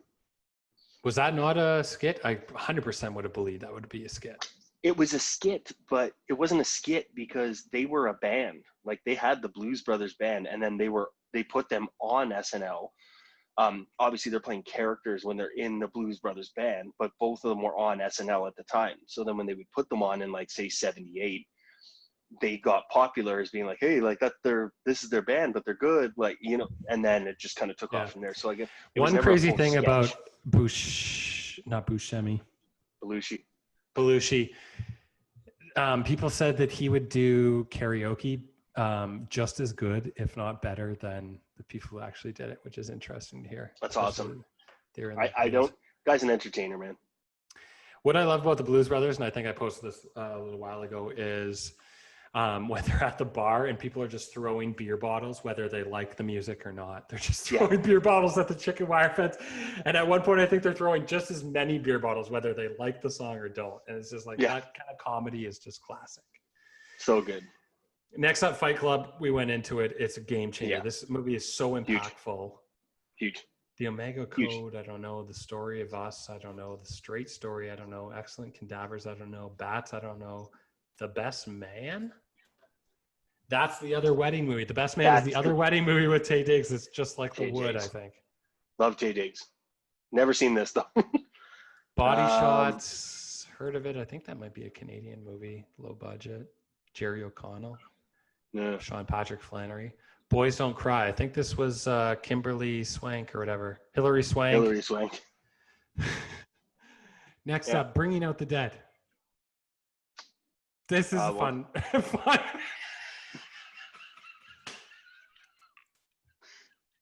I was gonna say it's got your boy. This is a fun movie. This is a fun movie, no matter how dark and disturbing it is. Okay, I haven't seen it. No. You know what? I'd say see it. It's not perfect. It's kind of different for Scorsese. Yeah. But you got some Tom Sizemore, Acts a Little Crazy. You got some John Goodman. You got some Nicolas Cage, You Can't Sleep, Paranoia. And there's actually a little bit of a love story in there too. He falls for a girl at one point. It's a good story. Actually. It's got a good cast. I'm just looking at it. It's good. Crazy. Yeah, it was one of probably the last Scorsese movies I saw like at a certain point. You know what I mean? It was one of like my least desirable to see. And then once I was like, oh, and you know why? Because I went on a huge Paul Schrader kick and he wrote the screenplay. That's what I see. Fair enough. He's great. I love his writing. Sweet. Crazy in Alabama. I don't even know. I don't know. Banderas directed it, so no offense, but. Did Banderas do anything right? Desperado. It's a good movie. Desperado and maybe Assassins with Stallone. Yeah. That's so sad that this guy's been around for like 25 years, tons of movies, and we're like, I maybe love Desperado, but maybe one or two. keep going. Whew. Molly, Three to Tango, Malkovich. So Spike Jonze. Malkovich. Awesome. This was kind of like, here's the thing about a lot of the movies this year. A lot of them are mind fucks. A lot of them are mind fucks. It's true though. Malkovich is a huge mind fuck. It's a good movie. Real good movie though. Falling out of the hole into the dirt once they get addicted to it. Catherine Keener is such a great actress. Yep. Anything by Charlie Kaufman. House on Haunted Hill. It's all right. Jeffrey Rush. It's okay. Right. Taye Diggs again. Yeah. The Legend of 1900. No idea. Music of the Heart.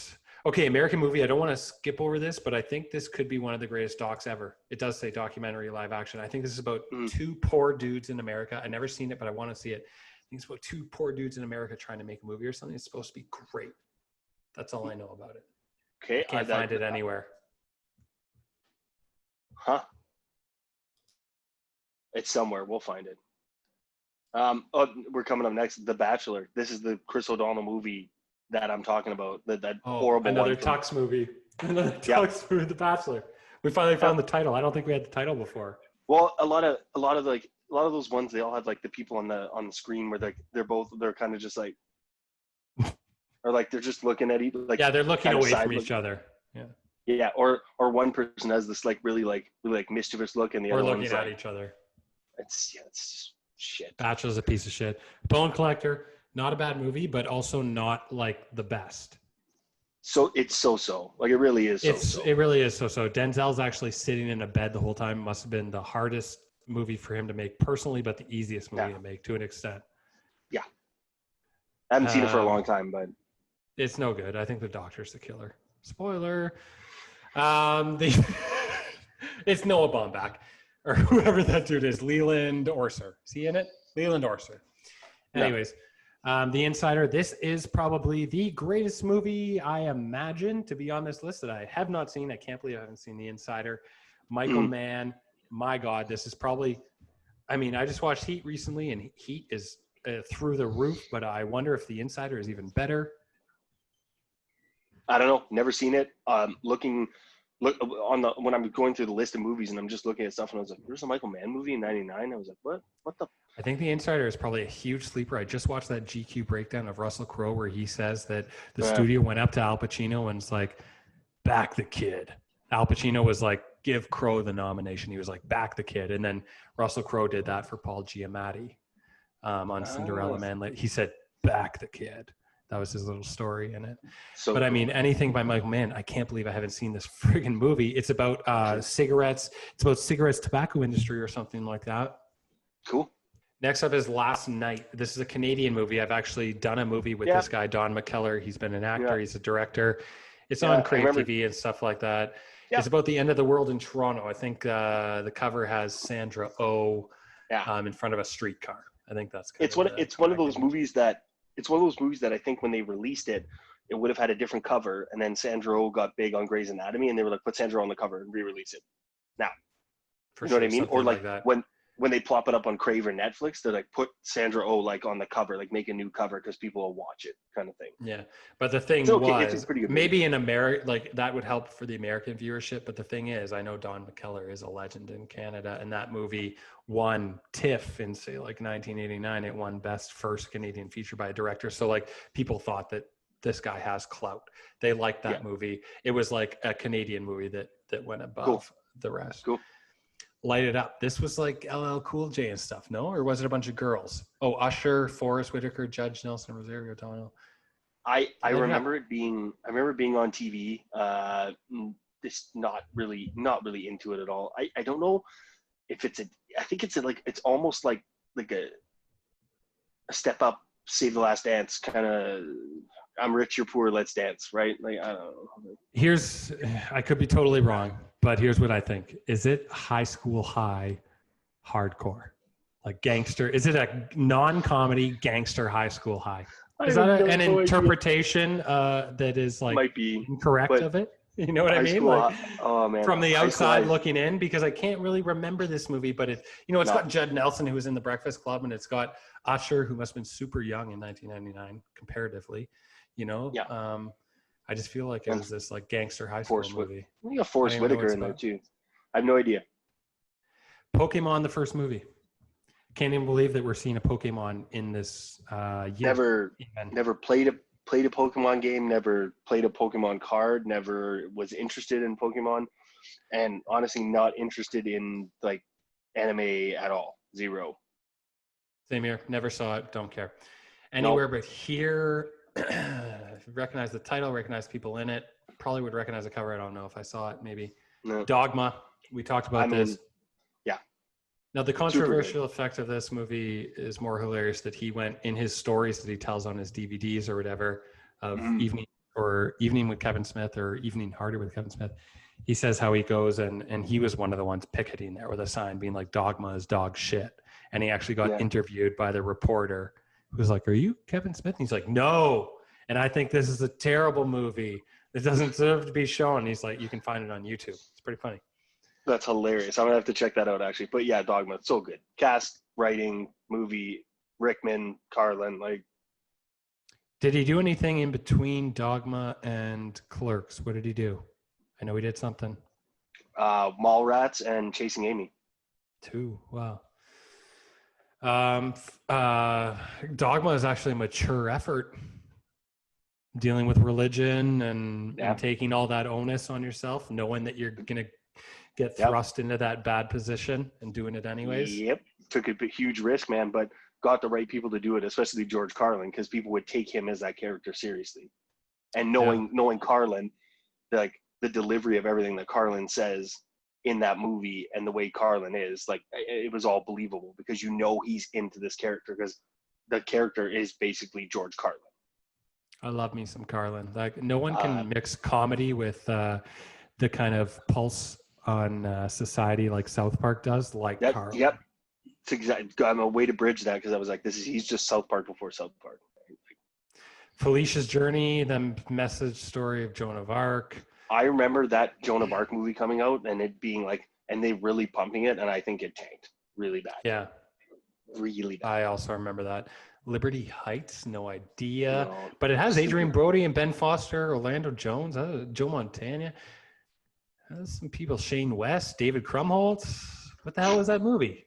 It's probably worth a watch, but Sleepy Hollow. Crazy movie. I think it was well done. I actually really like it. Even I'm not a huge fan of Tim Burton, but I love Walken in this movie. I think Christina Ricci and Depp work well in this movie as well. I remember it being pretty cool. I remember being like pretty cool, like pretty like stylized. Like it was well.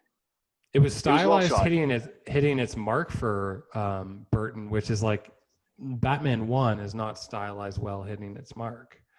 I know people thought it was, where he's like, "Oh, Batman 1 is so artsy," like, you know what I mean? Like it's not. Joker's dancing in a museum to 80s music, like doesn't work.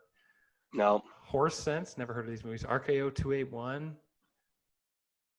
I hope someone's just like, "You idiots, RKO 281 is the best movie ever." Well, I'll say this right now. If it's RKO 281, it's probably something to do with like RKO Pictures, which is Howard Hughes, and it's produced, yes, HBO and yes, BBC Films, but at the bottom it says produced by WGBH Boston, which is PBS. So, Leif Schreiber, Melanie Griffith, Roy Scheider, John Malkovich, Insanity. This movie must have been such crap with all these good people in it. historical about the production of Citizen Kane. So yeah, an RKO picture. All right. End of Days, crappy Schwarzenegger. He was going super downhill by this point. Quite like End of Days, but we'll just continue. Flawless. Here's the thing. I should have seen this movie because it's a Schumacher, so you kind of know it's going to be interesting and good. Mm-hmm. This is Philip Seymour Hoffman, I think, playing something, I don't know, and Robert De Niro is his neighbor, and they're are they actors or something? This is one I didn't see, but I don't want to prompt you on any of these. I want to see like if you've seen them. in a way. Like I don't want to be like, hey, did you like? I've never seen it, and I'm like, this sounds. I've pretty never cool. seen Flawless, but I never even knew it was by Schumacher. I definitely remember the cover because Philip Seymour Hoffman's going like on the cover. Do you remember that? He's like, he's in makeup. He's in makeup. I've just clicked it, and yep. And De Niro's like, where's my? I don't know. That's pretty good. Yeah.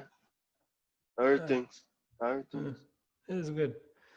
Mansfield Park, no idea. Toy Story 2, Tumbleweeds, Holy Smoke, A Map of the World, The End of the Affair. Sweet and Low Down. Sweet and Low Down, I recognize the name, but I have no idea if it was good or bad, and I never saw it.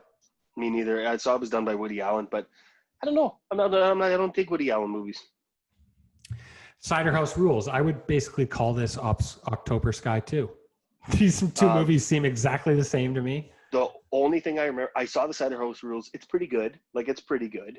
But I remember Tobey Maguire was hosting SNL not long after this came out, or just before it came out to like pump the movie, right? And I can't remember who was on the cast of SNL, but somebody just kept coming out and being like, during his monologue, it was like, "Are you Tobey Maguire?" And he's like, "Yeah." And he's like, "Man, the Cider House rules, man." Oh no. Yeah. And I don't know. When I saw the movie, whatever. That's so good. Yeah, it's okay. Pretty good. It's basically October Sky. Like that and October Sky are equally the exact same movie. Yep. For like tone, color. Yeah, it's all feel. the same. Lots of sympathy, but a story that'll grip you, and it kind of right. like it's very believable and very real, but not real at the same time. Where you're super invested and you get all this pathos from all the characters. Wistful. But it really wistful. Yeah. Picks you up but it's really like it's really pulling at every string. Like when you don't have any heartstrings left, it's like, Kimmy just got hit by a car. Because Michael Caine's like, you're a good boy who's gonna get adopted. Yeah. Isn't that what that movie's about? Yeah. I think a bunch of people who live at orphanage? They're doctors. One, like Michael Caine's the old doctor, he's a young doctor. I think they run an orphanage, or they're the doctors of an orphanage. You will get again. Cradle. Every time I see it, I just like, the Cider House rules, man. That's so what's his name? Steve Coogan. That you could just watch the quick trailer on YouTube or quick clip where they're making fun of the Michael Caine voice, and they're like, "No, he does it like this, where he goes up and then he goes real low when he wants to get yes, yeah. Oh, first he starts up here, but then he wants to bring it down real low." And his voice it's really good. And his voice is gone because of the cigars and brandy. Lost Wayne, I don't want to bury another one. Yes. That is a scene from The Trip. Unbelievable movie. Oh, so good. And The Trip to Italy. Again, two guys just like, let's ad-lib a whole movie. And basically do amazing they got funding for that. It's so funny, man. Anyway. Cradle Will Rock, heard of it? It's got a ton of people in it. I think it did something to the extent, but I have no idea what it's about. Oh, same. Junior Soprano. I see Junior Soprano's name is in it. I saw Jack Black too. Jack Black, Bill Murray.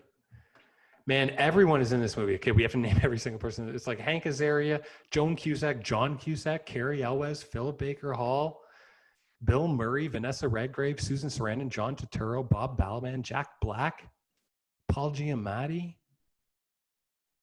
This movie's insane. I mean, you blew over Kyle Gass, the other half of Tenacious D. Who else? Tim Robbins is even near the end. Junior Soprano. Man, Tim Robbins wrote and directed it. Oh, geez. Tony Amendola.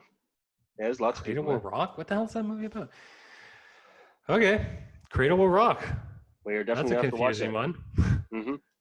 Deuce Bigelow, Male Jiggle. This movie was groundbreaking. It was funny. Not groundbreaking, but it was funny, man. Like, and what I mean, groundbreaking was a totally wrong word. This movie has disappeared off the face of the earth. I can't find this movie anywhere. I don't know what the deal is. No, it's good. I thought it was. I remember when it came out. Like I thought it was super funny, and it's very like. This is when we're getting into this later half. I would have been in grade 7 at this point, so it was easier to get to the movies to see these things. And I remember seeing Deuce Bigelow at the show, like by myself. That's awesome. Yeah, no need for Deuce Bigelow 2, European Gigolo, but Deuce Bigelow 1 was funny.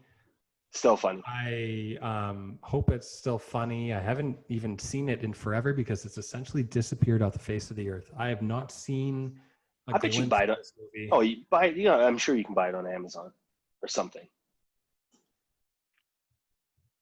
The Green Mile. It's one you've been waiting for. Frank Darabont again. Frank Darabont. He loves these. He's got a grip on these kind of movies, doesn't he? Yep, and he's got him by the short and curlies because he's very good. David Morse. David Morse is in that. I did a movie with David Morse in the Suit. David Morse is one of the best supporting actors around. He played Ed Harris's right-hand man in The Rock. Yep. I will not give that order. I will not give that order. That guy, like those scenes. Oh man, David he's Morse awesome. is an amazing actor. Well, and especially too, like in The Green Mile, he makes that corrupt guy pull the switch. Like he makes him watch and pull the switch when they put him down. Like he's the one who makes him do it. He's like, "You want it?" He's like, "You go and do it," and they force him to do it. The movie, the movie's long. It's a bit puffy. It is intense though. The water on the people's head, the electrocution chair. Man, it's got Barry Pepper. How could it be a bad movie? Gotta love me some Barry Pepper. I love him in Saving Private. Yeah, Saving Private. I haven't been able to talk. I haven't been able to talk this whole movie. Saving Private Ryan is awesome. Saving Private. Just trying to get to the point. Saving Private. Miss Julie, Ride with the Devil, Witness Protection, Topsy Turvy, Anna the King. My God, so many movies here. So Bicentennial Man. So that means Robert Williams was in Bicentennial Man and Jacob the Liar. Yeah. Bicentennial Man, he's some robot. I don't even remember. It's a robot thing. It's terrible. It's not good. It sucked. Stuart Little. Michael J. Nah. Michael J. did that? Gee. M. Night Shyamalan he wrote the screenplay. Yeah. That's crazy. Michael J. Fox is the voice of Stuart Little. Gina Davis too's in. Yeah. Man, but hang on a second. M. Night Shyamalan wrote the screenplay to Stuart Little? I didn't know that. Like, that's insanity. Ding, ding, ding, ding, ding, ding. He's like, so there's this mouse, but he's dead the whole time. Yeah, all right. Sounds good. Give this guy $30 million. Girl Interrupted. This was a huge movie. I love James Mangold. Yeah, good movie. Do you see Ford versus Ferrari?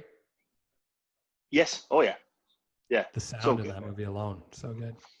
It's an aesthetic. It's a movie. You know what I mean? Better at the show. Ford versus Ferrari? Yeah. For sure it is. Yeah. I watched it at home. And I was like, wow, the sound is so good in this. It'd be spectacular in theaters. Then at the point I watched it downstairs at Christmas, I came upstairs. My mom was like, what were you watching the other night? All I could hear was vroom, vroom, vroom. And I was like, it's exactly what you said. It's like the perfect movie to see in theaters. Be surrounded by all that sound. Any Given Sunday, the speech. Chat about that. Good stuff. Man on the Moon. Huge Jim Carrey turn. I think maybe either before or maybe just before or just after he did The Majestic, which was a huge flop, but one of his first dramatic turns about some keeping up a theater from some World War II vet, and it was no good. But Man on the Moon is solid. I love the ending of that movie. I love the folklore of the ending of that movie, where it's like, wait, who was playing Tony Clifton then if Bob Zigomanis was smiling at the end? Yeah. You know what I mean? Like, I don't know. There's something special about that movie that I just love. It's good. And I love actually the doc that I saw on Netflix about Jim Carrey getting so crazy and into the role, where he was just like driving on set in his car. And it shows you such truth that you can be such a crazy animal when you have all the money in the world and the studio's banking on you, that you could just be driving this car with a bag on your head and being so into character that they're like, give this guy $25 million because he's so insane. Yeah. Good movie though. Solid Here's movie. $25 million to act like this. Like, it's just crazy. Yes, it was. I'm pretty sure it's adapted from a book. I don't know if it's during the potato famine, but it's about like poverty in Ireland, or I don't know. The book's supposed to be good, but man. Angela's Ashes. Okay, so Angela's Ashes are kind of skip. We're gonna finish strong here. I think so. Galaxy Quest. Good movie. So. All right. I think it holds up pretty well for a comedy, especially back in that day and age. It deals with Comic-Con, some interesting things in there I about mean, actors not being fulfilled. Actors not being fulfilled. That's kind of the story of that movie. it's definitely a movie that I saw as a kid and didn't appreciate. Then I saw it again and I was like, you know what? Like this actually is way better than I thought it was. Yeah, as a kid, I was like, ha ha ha ha. It's like that Dave Chappelle thing where he's like, ha ha ha ha ha ha. But then as you're older, you're like, oh, wait, this is better than ha ha ha ha ha. It's I don't even know how to explain Really, it, but it's better. Kind of super smart. Yeah. Magnolia, really great film, super strong film. I can't even believe Super that good. Tom Cruise did Eyes Wide Shut and Magnolia in the same year. That's kind of unbelievable. And Magnolia like really kind of flew under the radar. Like it wasn't pumped. And this is what from what this is saying. This came out Christmas Day. Magnolia came out on Christmas Day. Yeah, exactly. Crazy. Awesome movie. Super well strong acted. movie. Crazy story. It's crazy. So dark. So Tom Cruise put out 2 insane movies in '99. Yeah, and I'd say, yeah, and even though I like Eyes Wide Shut more, in Magnolia was probably his crazier performance. I would think so. Good, like super good too. And then you got Hoffman in there, Julianne Moore. Like it's a strong. And to tell you the truth, yeah, John C. Reilly's always in PTA's movies. Well, and he's always and then he's in The Perfect Storm. Like it just terrible movie. Days of Thunder. Okay. Yeah. Did you like The Perfect Storm? I did. You fell for it. I did. Magnolia. I love Philip Baker Hall when he's like on TV there at the end, and he's like, and I just like so good. So good. It's a good movie. Just top to bottom. Yeah. Talented Mr. Ripley. It's all right. Yeah. I don't really know. I don't even know if I really saw it in its completion. I just missed the mark a bit. Titus. This is someone wearing a mask on the front. He's like in full blue face paint, but with like a Roman helmet. It's what the Roman Emperor Titus. I remember seeing it at Blockbuster all the time and just being like, what is this? Yeah, what the hell is this? The Hurricane. It's a good movie. Solid movie. Great movie. Shot in Canada, directed by Norman Jewison, who's basically the Sidney Pollack or Sidney Lumet of like classical filmmakers versus the States for Canada.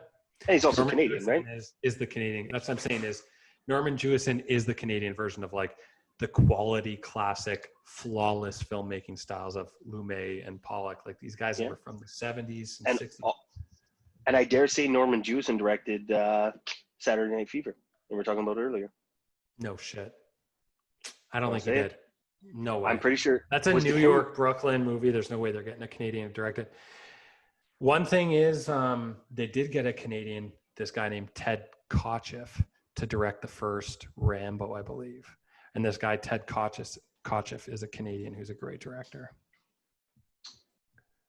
No, there's no way. Saturday Night Fever was done by Linklater? No. It was in the 70s, I think. Late 70s, like 79. What? Because it was about disco. Yeah, because it was about disco. And would you believe that Stallone actually wrote the sequel to Saturday Night Fever called Staying Alive? Staying Alive. Stallone wrote that. Had nothing else to do with it but writing it. Can you believe that? Kind of weird. Yeah, it was 83 that came out. So one thing about The Hurricane that I love, true story, amazing story, Bob Dylan song, amazing. There's one moment, if I could steal this moment and put it in another movie, I would. And it's one when he's in jail and they call Denzel and they're like, we're here for you. Like, we're fighting for you. And he's like, I don't even know what he says, whether he's like, prove it to me or whatever. And they're like, look out the window. Can you see the flashing light? And they're like in wherever he is and flashing the light in the condo. And they're like, we didn't give up on you. And we're actually in the same city as you, here now to fight for you. That moment, I'm just like, whew, that's the movie magic right there. It's just super solid movie. Like super solid movie. Like the song, Denzel, like everything, like, and the whole story itself is and then you're like, wait, that's real? Insanity. Just insanity. Okay, and I've just fact checked myself as we do this and as we chat about this. The Saturday Night Fever was produced by Robert Stigwood. Who's it directed by? You know what? Stigwood was involved with like Hair and Jesus Christ Superstar and Grease and all that kind of That stuff. makes a lot of sense. That makes a lot of sense. John Badham. You know what? He did well. We talked about that movie before. It's a cool movie. It's a good movie. Yeah. John Badham did War Games as well. Oh gosh, Broderick and most famous actor of all time. What's his name? Brando. Isn't Brando in War Games? No, it's no. the guy I'm thinking of a school movie with Broderick. War Games had the guy from. He was in the TV show Northern Exposure and some other stuff. Right. It's Broderick hacking a computer. And the game that I'm thinking of is called the movie I'm thinking of is called like The Student or The Academy or something. It's with Broderick and Brando. It's about a school, a university. I know. I'm with you. Whatever. I'm with you. Okay, Zuker. Well, this went on like crazy. 3 hours and 15 minutes. We did it, buddy, and we burned through it too. So we won't take up more people's times, but this is hitting Joe Rogan like the podcast. I won't take up any more time other than the fact that we did not discuss a couple movies that came out in 1999. Really? Boondock Saints. Oh my God. That was in there too? How is that not labeled? It's not labeled, but Boondock Saints. I thought when I'm going through the thing, I was like, did old Columbo, like, Willem Dafoe, one of the best performances you could ever give. The guy who plays Rocco, one of the best comedic performances. I don't know why or how that guy did it. He was amazing. Ron Jeremy was stellar. Even the guy who played the mob boss, Carlo Rota, I believe every second of the mafia style of that movie. They had mafia background stuff in it, and I believed it, to tell you the truth. It seemed real. And it seems crazy to me that like Carlo Rota used to host like the Great Canadian Food Show and tour around and like go to like in people's houses and like eat dinner with nice old ladies, and then he's like, guy. Some of the jokes in that are just still top notch. I've actually eaten at the diner that they filmed in, the Lakeview. I guess they filmed in the Lakeview. Anything else on the list that wasn't? Was just that the only just one? Boondock. I'm sure I may have think of something else, but Boondock was the one where I was like, oh, how? That's a huge one. It's a huge one you missed. Well, we were talking about 99 versus 94. I'll have to give a tip of the cap to 1999. It's a good one. Like I said, I give it a 9.9. There's room for improvement. I'm ready for more, but this was a huge year for me. You got to take your Arlington roads with your Notting Hills, right? So. Man, I love Arlington Road. And man, I do not like Notting Hill. So. Yeah, I'm with you. Okay, man. Okay, Zuker.